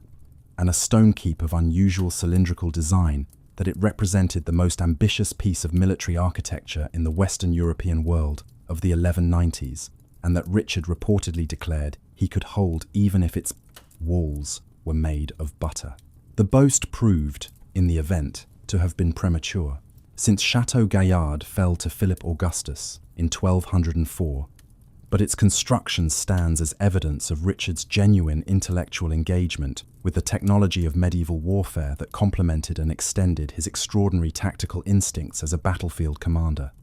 Richard died, as noted, on the 6th of April, 1199, from a wound sustained at the siege of Châlus-Chabrol, a castle in the Limousin that he was besieging in pursuit of a treasure, reportedly found in the fields of the Viscount of Limoges, a petty dispute about overlordship and revenue, whose resolution cost the life of the most celebrated warrior king in Christendom, in circumstances whose absurdity commentators, both medieval and modern, have found it difficult to contemplate without a sense of the arbitrary cruelty that historical fate can demonstrate. He died, reportedly forgiving the crossbowman whose bolt had wounded him, and was buried with his parents at Fontevraud, his effigy resting beside that of his father. John's accession in April of 1199 inaugurated the reign that would prove the most damaging to the territorial and institutional integrity of the Angevin Empire. The succession dispute with Arthur of Brittany, which produced competing homages in different territories. John was recognized in England and Normandy. Arthur's claim was supported by Philip Augustus and by the barons of Anjou, Maine, and Touraine was resolved temporarily through Eleanor's extraordinary progress through Aquitaine in the spring of 1200, securing the duchy's homage for John through the personal authority of an 80-year-old woman moving through her hereditary lands with a speed and determination that continued to astonish those who observed it. The Treaty of Le Goulet of May 1200, negotiated with Philip Augustus, recognized John's succession in exchange for territorial and financial concessions. John paid a relief of 20,000 marks for his French fiefs, a sum that contemporaries regarded as excessive, and ceded various border territories that reflected the weakness of his negotiating position and that earned him the derisive epithet of John Softsword,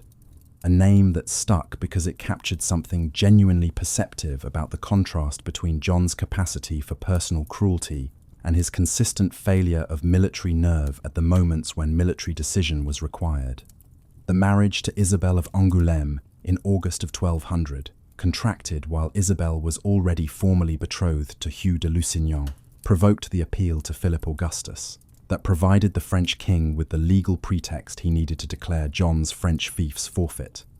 And the subsequent military campaign of 1202 and 1203 saw the progressive collapse of the Angevin defensive position in Normandy and the loss, by the spring of 1204, of the duchy that had been attached to the English crown since the Norman conquest of 1066. Arthur of Brittany,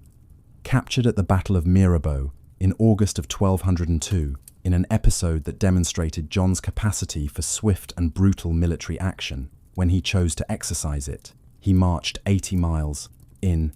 48 hours to relieve his mother Eleanor, who had been besieged in the castle of Mirabeau by Arthur's forces, was taken to Falaise and subsequently transferred to Rouen,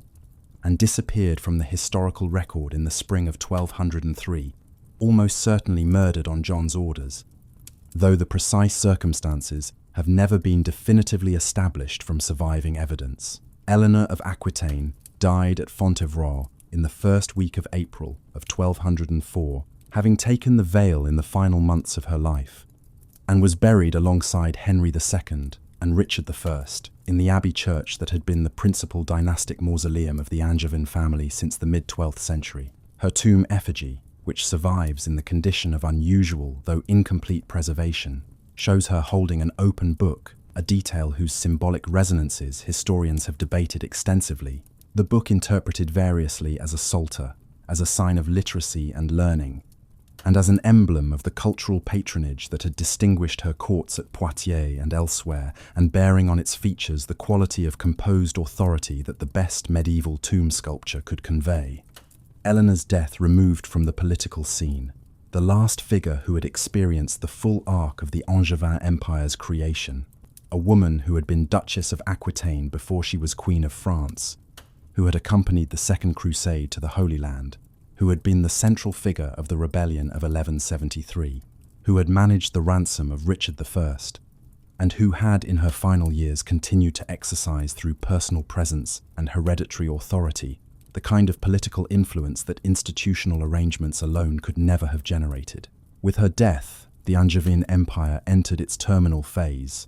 and John was left to preside over its dismemberment without the one figure whose combination of territorial legitimacy and personal authority might have slowed the process. The loss of Normandy, completed by the spring of 1204 with the fall of Château Gaillard after a siege of 6 months, transformed the political geography of the English monarchy in ways that proved irreversible. The integrated cross-channel polity that Henry II had governed an entity in which English and Norman interests were intertwined through landholding, through family connection, through trade, and through the shared cultural identity of an Anglo-Norman aristocracy was broken permanently, and the English baronage was forced to choose between their English and Norman identities in a way that their predecessors had never been required to do. Those who chose to remain primarily English lords lost their Norman lands. Those who chose to maintain their Norman allegiance and submit to Philip Augustus lost their English lands. The result, across a generation, was the emergence of a more distinctly English baronial class, whose interests were bound to England and whose resentment of the fiscal demands generated by John's persistent attempts to recover the lost territories provided the political energy for the constitutional movement that would produce Magna Carta. The years between 1204 and 1215 saw John impose an extraordinary series of fiscal exactions, scutage levies, forest amercements, the manipulation of wardships and marriages,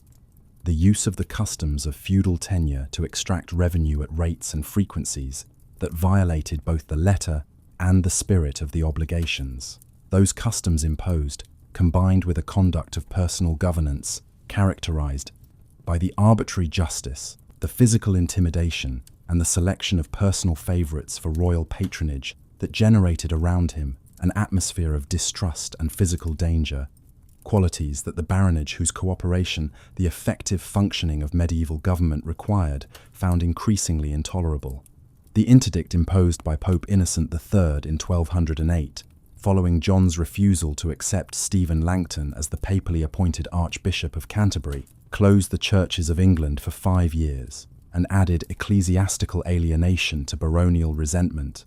producing a political coalition against the king that extended across the two most powerful institutional forces in medieval society. The events of 1215 constitute the pivotal moment in the long story of Plantagenet dynasty's relationship with constitutional limitation, a moment whose importance lies not in what was achieved at Runnymede on the 15th of June of that year, since John had no intention of honouring the charter he sealed, and the baronial committee charged with enforcing it collapsed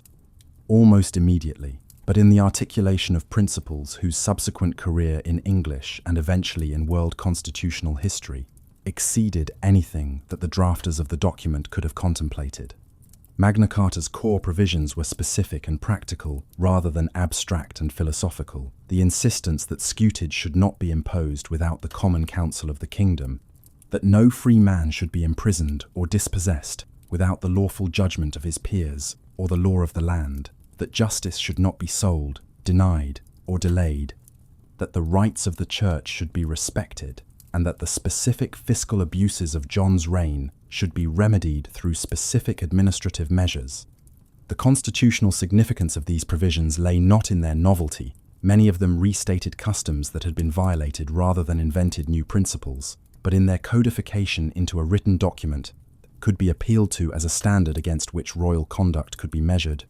A document that established the principle that royal authority was bounded rather than absolute, and that the boundaries were enforceable rather than merely aspirational. John's immediate petitioning of Innocent III to annul the charter, which Innocent did with surprising speed, describing it in the most condemnatory terms, apparently without a clear understanding of its specific content, led directly to the First Barons' War, to the baronial invitation to Louis of France, and to the general disorder from which only John's death in October of 1216, from dysentery, relieved the kingdom by presenting the baronial opposition with the fait accompli of a 9-year-old king whose accession could be managed in ways that John's continued reign could never have been. The minority of Henry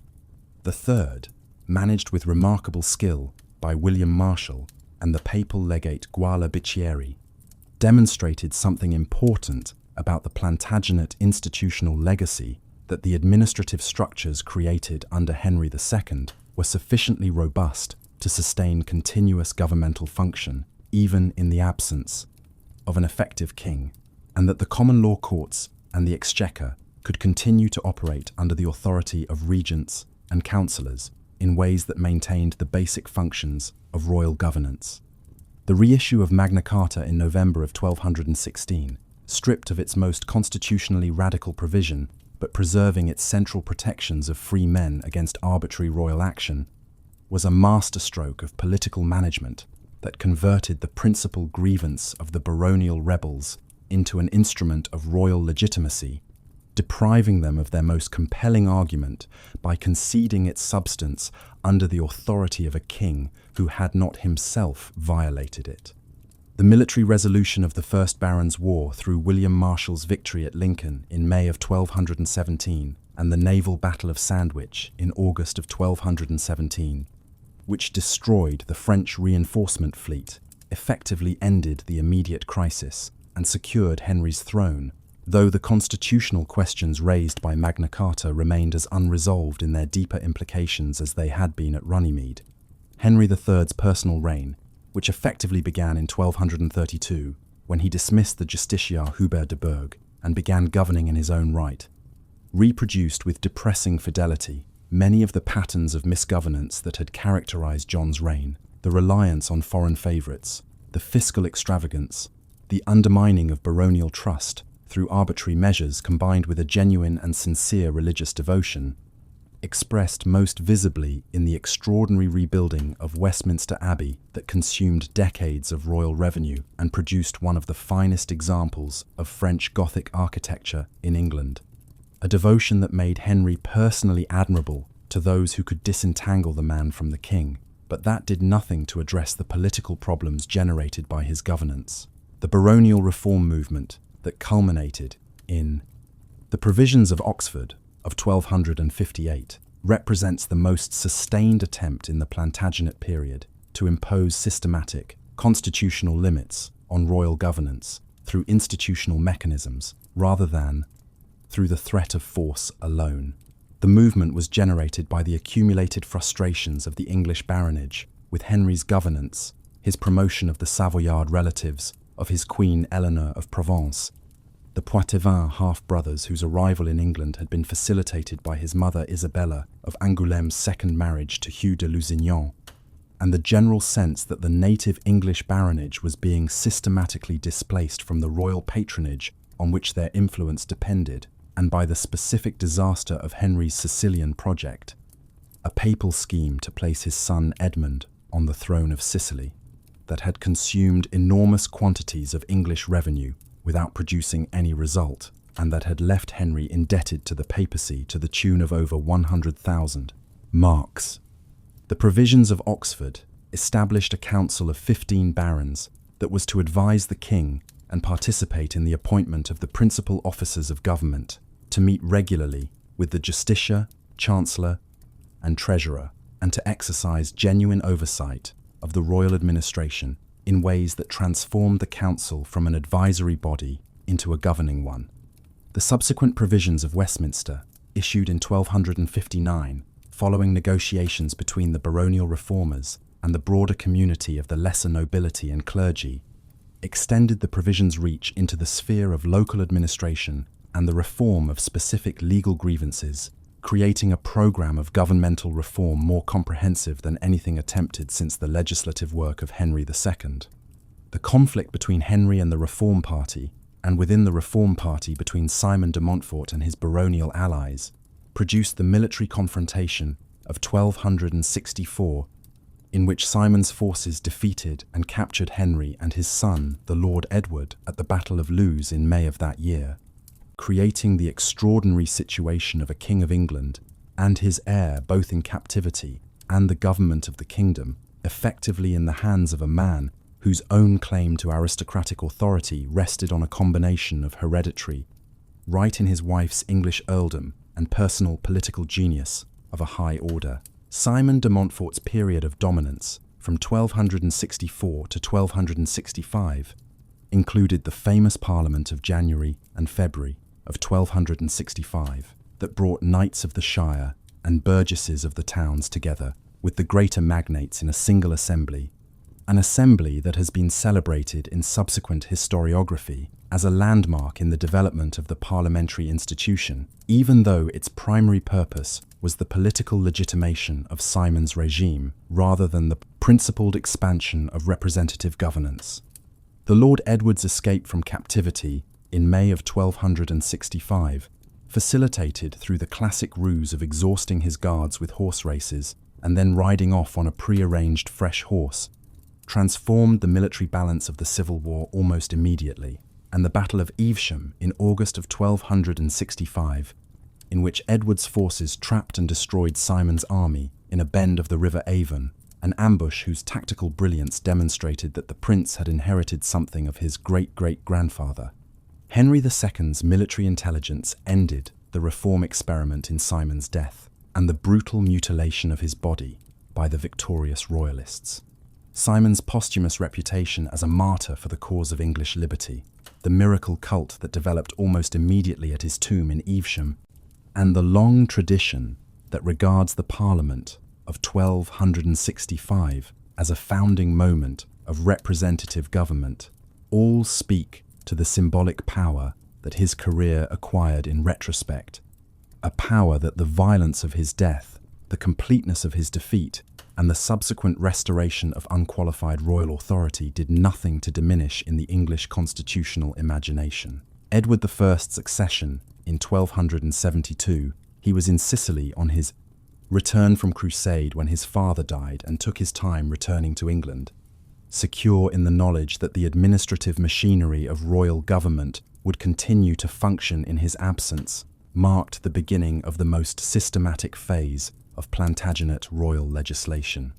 Edward's approach to governance was, in many respects, more consciously rational and comprehensive than that of any of his predecessors,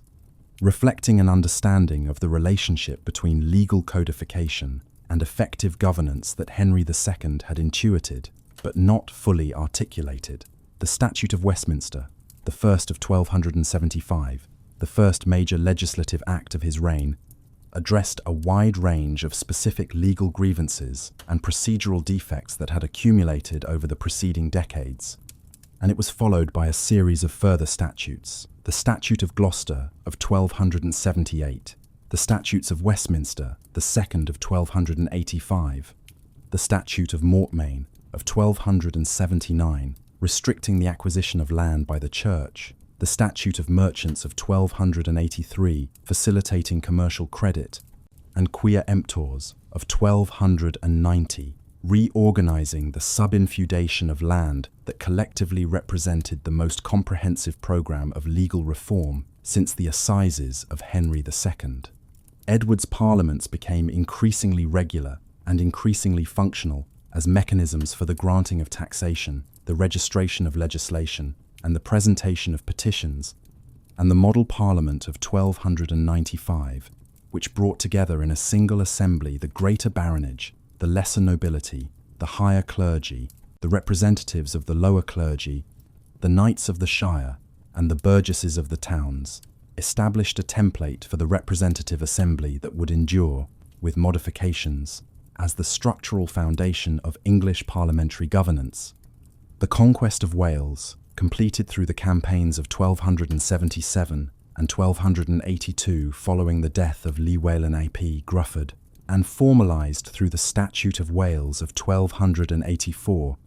incorporated a Celtic principality into the English legal and administrative framework in ways that generated sustained resistance, but that permanently altered the political geography of the British Isles. Edward I's death. In July of 1207, he was heading north to Scotland for yet another campaign in the decades-long conflict, whose beginning he had himself precipitated through his intervention in the Scottish succession.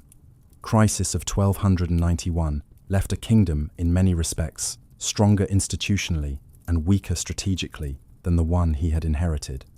Stronger because of the legislative codification and parliamentary development of his reign, weaker because of the fiscal overextension generated by simultaneous warfare in Wales, Scotland, and France, an overextension whose costs had already produced in 1297 the crisis in which Edward had been forced to issue the confirmation of the charters under baronial pressure,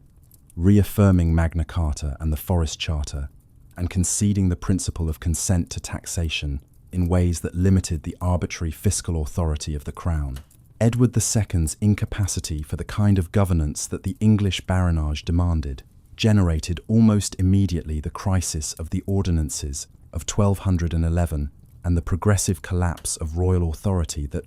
culminated in Bannockburn, the Despensers, Isabella and Mortimer, and the deposition of 1227, a deposition whose unprecedented character and whose violent resolution Edward was murdered at Berkeley Castle in September of 1227. The specific manner of his death, the subject of graphic contemporary accounts, established for the first time the precedent that an English king could be formally removed from office by a parliamentary process, a precedent whose implications would eventually consume his great-grandson Richard II, the final phase of the Plantagenet dynasty's internal conflict. The Wars of the Roses, that lasted from 1455 to 1485, and that cost England 2 decades of intermittent civil war, multiple changes of dynasty, and the deaths in battle or by judicial murder of most of the senior male members of the Plantagenet family, was, in its deepest roots, a consequence of the usurpation of 1399, of the displacement of the legitimate line by Henry IV's coup, and of the unresolved genealogical claims that the Yorkist line maintained across 3 generations before finally asserting them through military force. Henry VI's personal incapacity, his periodic complete mental collapse, and the emergence of his French queen Margaret of Anjou as the effective political head of the Lancastrian party created the conditions in which Richard, Duke of York's claims could be advanced first as a programme of governmental reform. York served as protector during Henry's first episode of mental incapacity in 1453 and 1454, and then, when the recovery of the king and the birth of the Lancastrian heir, Prince Edward, in October of 1453, removed the prospect of a peaceful resolution as a military claim to the throne itself. The battles that followed the First Battle of Street, Albans in 1455, Blore Heath, Northampton, Wakefield in 1460, where York was killed, Mortimer's Cross, the Second Battle of Street, Albans in 1461, where Henry was briefly restored, and then Towton in March of 1461, where the scale of the Yorkist victory effectively ended the first phase of the conflict, mark the successive stages in which the internal logic of the Plantagenet catastrophe worked itself out through the deaths of individuals whose only offence, in many cases, was to have been born into the wrong branch of a family whose internal contradictions could not be resolved through any means short of force. Richard III's usurpation in 1483, the murder of the princes in the Tower, and his defeat and death at Bosworth in 1485 constitute the final act of a family drama that had been building for 3.5 centuries, since the first of the dynasty's sons had looked at the wealth and power his father controlled and found in that observation the seed of a resentment that no amount of paternal generosity, institutional reorganization, or diplomatic management could entirely assuage. The Plantagenets tore medieval England apart because they could not stop tearing at each other, and in the wreckage of their ambitions, the institutions that would eventually bind the kingdom together were constructed, inadvertently, by the men and women who had failed to preserve the peace that effective governance required. The legacy of the Plantagenet dynasty is inseparable from the legacy of its failures, and it is in this paradox that the most consequential contributions of the family to the long arc of English political development were produced by its crises rather than by its successes, that the deeper significance of the family parodying 3.5 centuries from 1154 to 1485 is most clearly visible. Henry II's common law endured because it was institutionalized rather than personal, because it was embedded in courts and procedures and records, rather than dependent on the continuing presence of the individual who had created it. Magna Carta endured because it was reissued, reconfirmed, and progressively incorporated into the fabric of legal consciousness across the subsequent centuries, becoming through repetition and invocation something very different from and far more important than the specific document sealed at Runnymede in 1215. Parliament endured because the fiscal demands of the Plantagenet state consistently required mechanisms for the negotiation of consent that could not be sustained through pure coercion.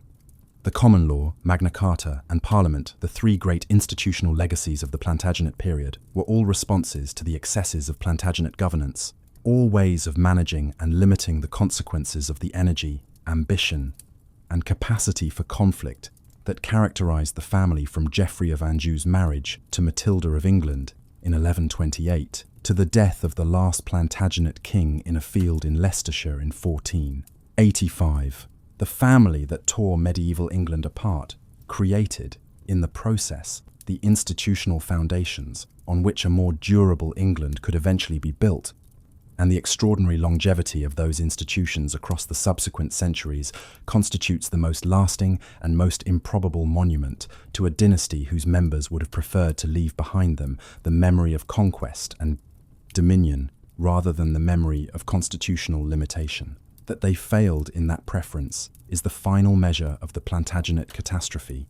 and the final measure of its extraordinary historical significance. The material conditions of medieval England, the physical landscape through which Plantagenet power was exercised, the roads and rivers along which armies and administrators moved,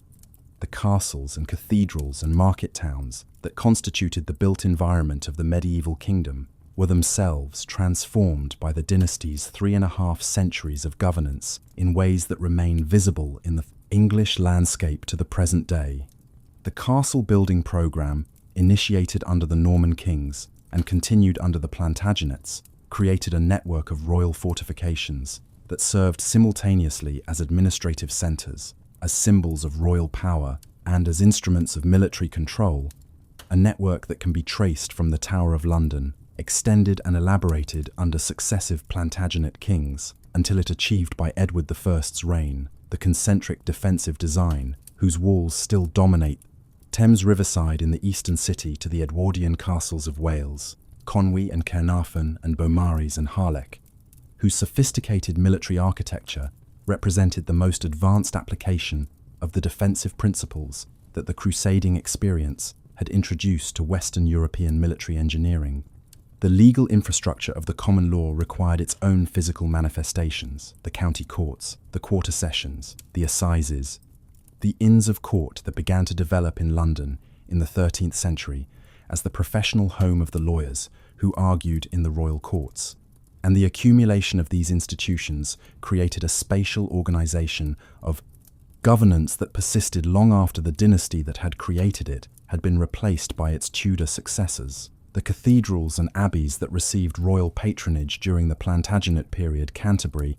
whose rebuilding after the fire of 1174 followed immediately after Henry II's penance there, and whose Gothic choir became the model for subsequent cathedral construction in England.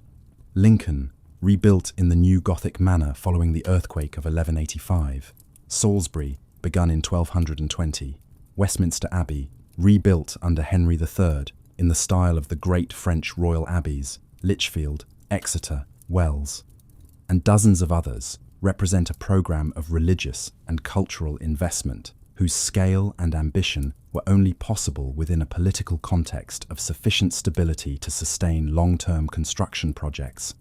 A context that the Plantagenet administrative system, despite all its political crises, generally managed to provide. The monasteries that received royal charters, the hospitals that were founded under royal patronage,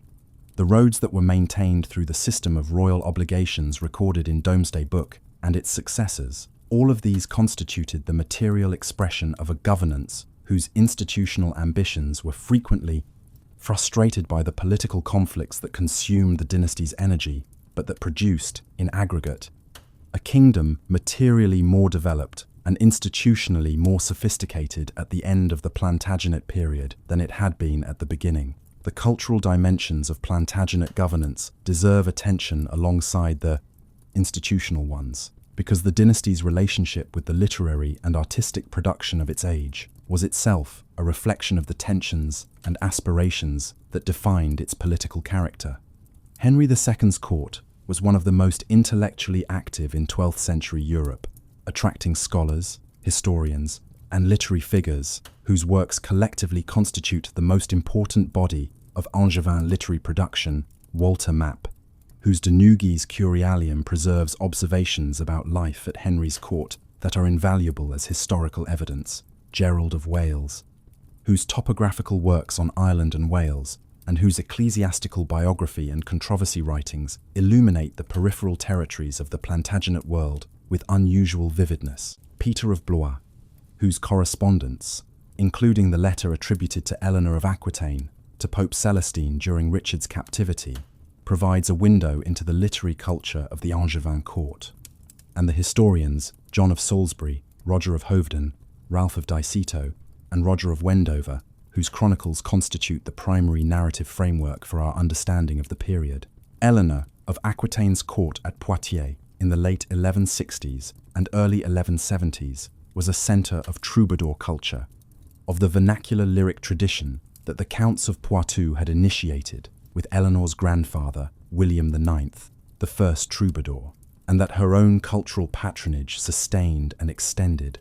with poets including Bernard de Ventadorn, whose lyrics addressed to or associated with Eleanor constitute some of the finest examples of the Occitan lyric tradition, finding in the Poiffin court an environment of literary appreciation and princely generosity that the northern French courts could not easily replicate. Richard I was himself a composer of poetry in the troubadour tradition, and the Cervantes attributed to him, including the poem written during his captivity in Austria that has been interpreted as a lament for the failure of his vassals to ransom him, speak to the integration of literary culture with political identity that characterized the Angevin court at its most characteristic. The Arthurian legend, which received its canonical literary form in the works of the Welsh cleric Geoffrey of Monmouth, whose History of the Kings of Britain was completed around 1138 and presented a vision of a glorious British past centered on the figure of Arthur, was appropriated by the Plantagenet court as a vehicle for the dynastic legitimation of the dynasty's English kingship, connecting the Norman and Angevin rulers to a pre-existing tradition of British greatness that gave their governance a narrative framework extending far beyond the relatively recent Norman conquest. The discovery in 1191 of the supposed tombs of Arthur and Guinevere at Glastonbury Abbey, a discovery that modern scholarship has convincingly interpreted as a politically motivated fabrication, facilitated, if not directed by Richard I's government, served the specific purpose of establishing Arthur as definitively dead, and thereby closing off any Welsh or Breton expectation that Arthur would return to reclaim the sovereignty of Britain, a political deployment of legendary material that reflects the sophisticated understanding of narrative and legitimacy that characterized Plantagenet political culture at its most thoughtful. Eplines, the experience of ordinary people living under Plantagenet governance, the villeins who worked the land, the artisans who worked in the towns, the merchants who traded at the fairs and markets,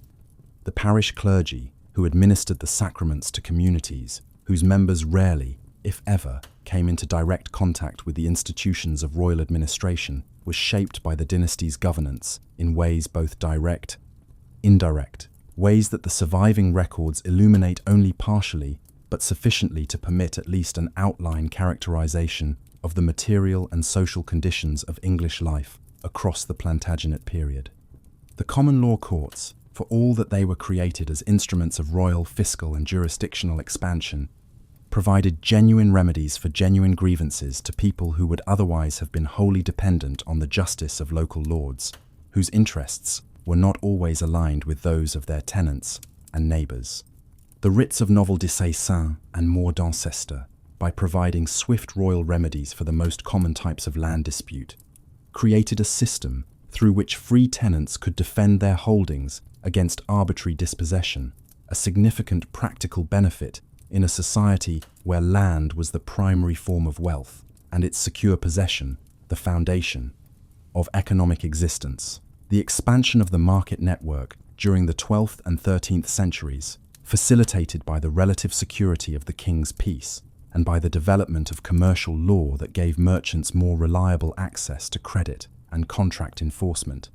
created the conditions in which the population of England's towns grew substantially. London, which had a population of perhaps 25,000 in 1154, had grown to perhaps 80,000 by the early 14th century, and in which the commercial infrastructure of fairs, markets, and merchant guilds developed to serve a more complex and more productive economy. The forest law, which restricted the use of large tracts of land throughout England to the preservation of the royal hunt, and which imposed severe penalties on those who poached the king's deer,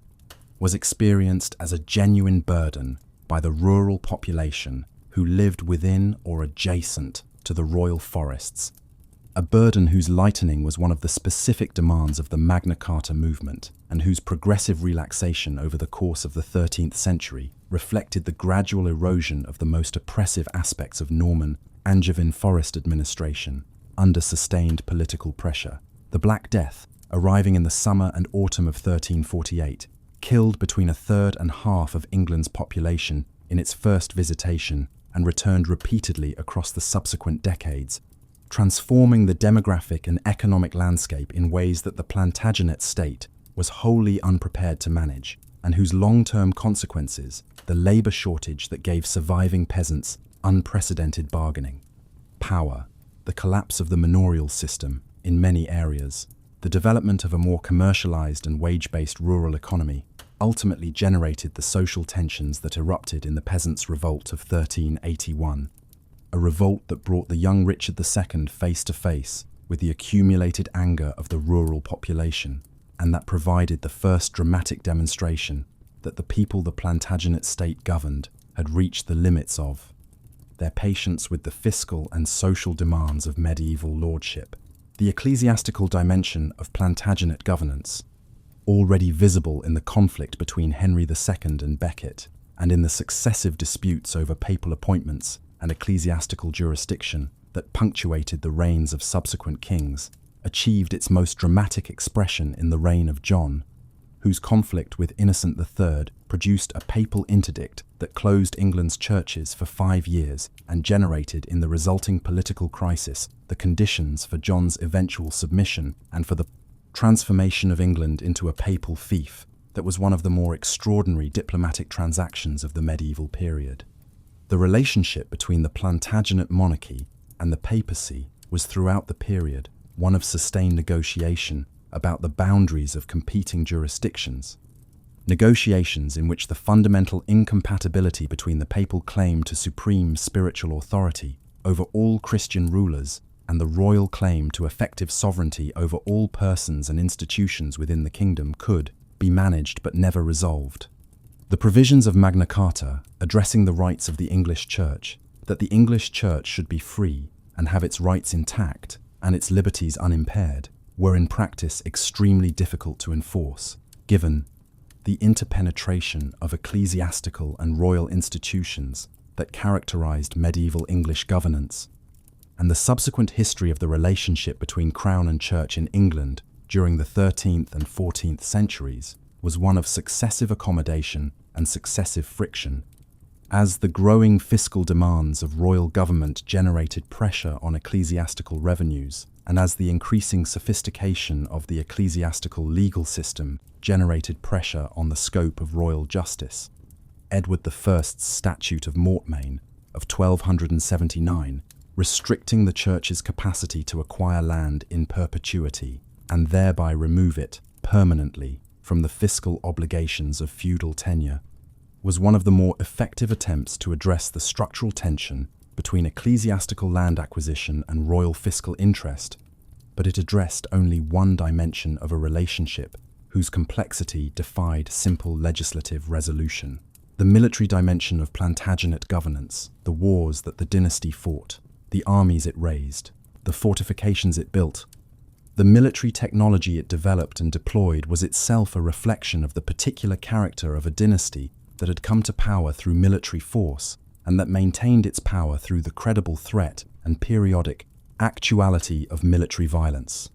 The armies that Henry II raised to suppress the rebellion of 1173 and 1174, that Richard I led to the Holy Land, that John lost across Normandy, that Henry III deployed against Simon de Montfort, that Edward I marshalled for the conquest of Wales and the Scottish Wars, and that the rival Lancastrian and Yorkist forces deployed against each other across the battlefields of the Wars of the Roses, were not standing professional forces of the modern kind, but assemblies of feudal obligation and paid service whose composition, financing, and military effectiveness varied enormously depending on the political circumstances of their raising and the military competence of their commander. The evolution of English military practice during the Plantagenet period, the progressive replacement of the heavy cavalry charge as the decisive arm of battle by the combination of dismounted men-at-arms and longbowmen that proved so devastating at Crécy and Agincourt, reflected both the specific tactical challenges of the terrain and opponents that English armies regularly faced, and the broader development of military technology and organization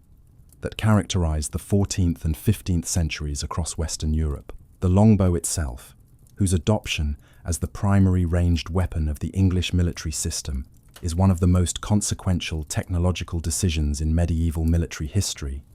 drew on a Welsh archery tradition that Edward I had encountered during the Welsh campaigns, and that his successors systematized through the training obligations imposed on the English and Welsh yeomanry, creating, by the early 14th century, a military asset of extraordinary effectiveness, whose social implications extended beyond the battlefield into the specific character of the English military community, yeoman archers who had defeated French cavalry at Crécy and Agincourt, carried with them a consciousness of their own military importance that contributed to the development of the more confident relationship between subject and sovereign that Magna Carta had, articulated in constitutional terms, and that the social upheavals of the 14th century had reinforced in economic ones. The story of the family that tore medieval England apart ends not with a bang, but with an ambiguity. The ambiguity appropriate to a dynasty whose contributions to the English political tradition were entirely unintended and whose self-destruction created more than it destroyed. At Bosworth Field, on the 22nd of August, 1485, the last Plantagenet king rode into battle and was killed, and the dynasty that had governed England since 1154 ended not through the peaceful transfer of power that would have been the ideal resolution of the succession question, but through the violence that had characterized it from the beginning. Henry Tudor, who became Henry VII, was neither Plantagenet nor, in any convincing genealogical sense, the rightful king of England. His claim was sufficiently attenuated, sufficiently dependent on the legitimation of his marriage to Elizabeth of York, to make it clear that what had happened at Bosworth was an usurpation of precisely the kind that the Plantagenet period had produced before, that the long story of contested succession and dynastic violence had reached not a resolution, but another iteration. Yet the Tudor dynasty that followed proved, paradoxically, more stable than the Plantagenet dynasty that it displaced, not because the Tudors were more virtuous or more capable than the Plantagenets. Henry VIII's marital arrangements and his treatment of those who fell from his favour suggest rather the opposite, but because the Institutional infrastructure, built through 3.5 centuries of Plantagenet crisis, had created the administrative and legal framework within which Tudor governance could operate more effectively than the personal energy of any individual ruler could alone sustain. The common law courts, the parliament, the exchequer, the system of local administration through sheriffs and justices of the peace, Magna Carta as a symbol of constitutional limitation. All of these were Plantagenet inheritances that the Tudors built upon and through which they governed a kingdom far more complex and institutionally developed than the England that Henry II had found in 1154. The family that tore medieval England apart left behind, in the ruins of its dynastic ambitions, a more durable England than it had been given, and the institutions that emerged from the wreckage of Plantagenet governance have proved, across the subsequent 5 centuries, to be among the most enduring contributions to the political inheritance of the English-speaking world, a contribution whose irony that it was produced by failure rather than by success, by crisis rather than by peace, by the internal dynamics of a family that could not live at peace with itself, rather than by the enlightened planning of wise rulers, remains as striking now as it was to the historians who first attempted to make sense of it in the centuries immediately following the dynasty's end. The historiographical tradition through which subsequent generations have understood the Plantagenet dynasty is itself a testament to the enduring power of the family's story and to the richness of the documentary record that its governance produced. The 12th and 13th century chroniclers, Roger of Hoveden, Ralph of Diceto, Roger of Wendover, Matthew Paris, and their contemporaries provide a narrative framework whose specific details and interpretive judgments have been debated, qualified, and contextualized by historians across the subsequent centuries, but whose fundamental outline has proved remarkably durable, suggesting that the patterns they identified in the dynasty's governance, the energy, the ambition, the internal conflict, the institutional innovation, and the constitutional crisis were real rather than constructed, historical phenomena rather than historiographical impositions. Matthew Paris's Chronica Majora, compiled at St. Albans in the middle years of the 13th century, provides the most detailed and most vivid account of Henry III's reign from a perspective that was consistently critical of royal governance and that preserved the baronial and ecclesiastical opposition's understanding of the period in terms that subsequent constitutional historiography found congenial. The later 14th century produced, in the works of Jean Froissart and the anonymous Chandos Herald, the literary framework through which the military achievements of Edward III and the Black Prince were preserved and transmitted to subsequent generations, a framework that celebrated the chivalric culture of the Plantagenet court at its most self-conscious and self-congratulatory. The crisis of Richard II's reign and the usurpation of 1399 generated their own extensive literary response, most famously in the works of Geoffrey Chaucer, whose career at the court of Edward III and Richard II provides an unusual perspective on the cultural life of the later Plantagenet period, and in the chronicles and political poems that documented the transition from Plantagenet to Lancastrian kingship in terms that reflected the profound anxieties that the deposition had generated. The Plantagenet dynasty has continued to attract historical attention in every subsequent century, from the constitutional historians of the 19th century who found in Magna Carta and the development of Parliament the origins of modern democratic governance, to the social and economic historians of the 20th century who reorientated attention from the constitutional dramas of the political elite toward the conditions of the majority of the population, to the cultural historians of recent decades who have examined the dynasty's literary and artistic productions as evidence of the broader mentalities and assumptions of medieval English society. The story of the family that tore medieval England apart continues to reward examination precisely because it is a story without a simple moral,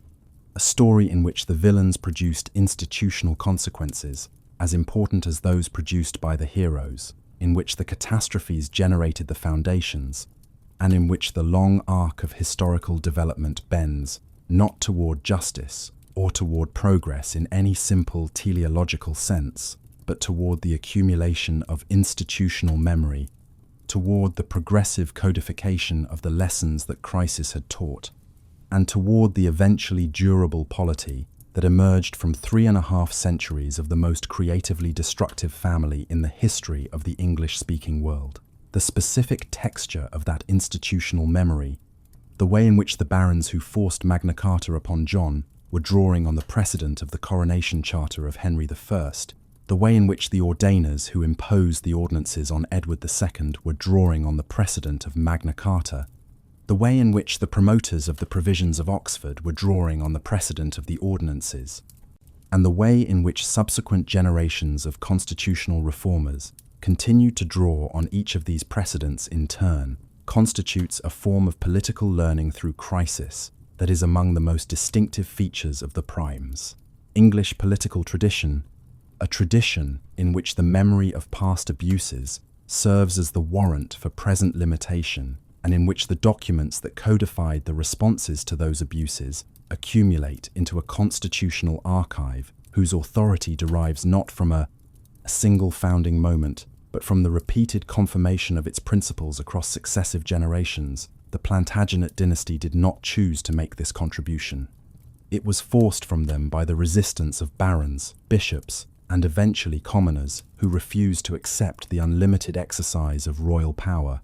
who found in the specific excesses of specific Plantagenet kings the occasion and the justification for the articulation of specific limits, and who preserved those limits in written documents whose authority proved stronger than the dynasties that had been compelled to issue them. The family that tore medieval England apart created, in the tearing, the sinews through which a more durable England could eventually hold itself together, and that paradox more productive than any of the dynasty's intentions, more lasting than any of its achievements, constitutes the final and most significant legacy of 3.5 centuries of Plantagenet rule. It is a legacy built not on grandeur, but on failure, not on the dynasty's successes, but on the institutional consequences of its crises, and it endures, across 5 centuries, as the most improbable and most important achievement of the most consequential family in the history of medieval England.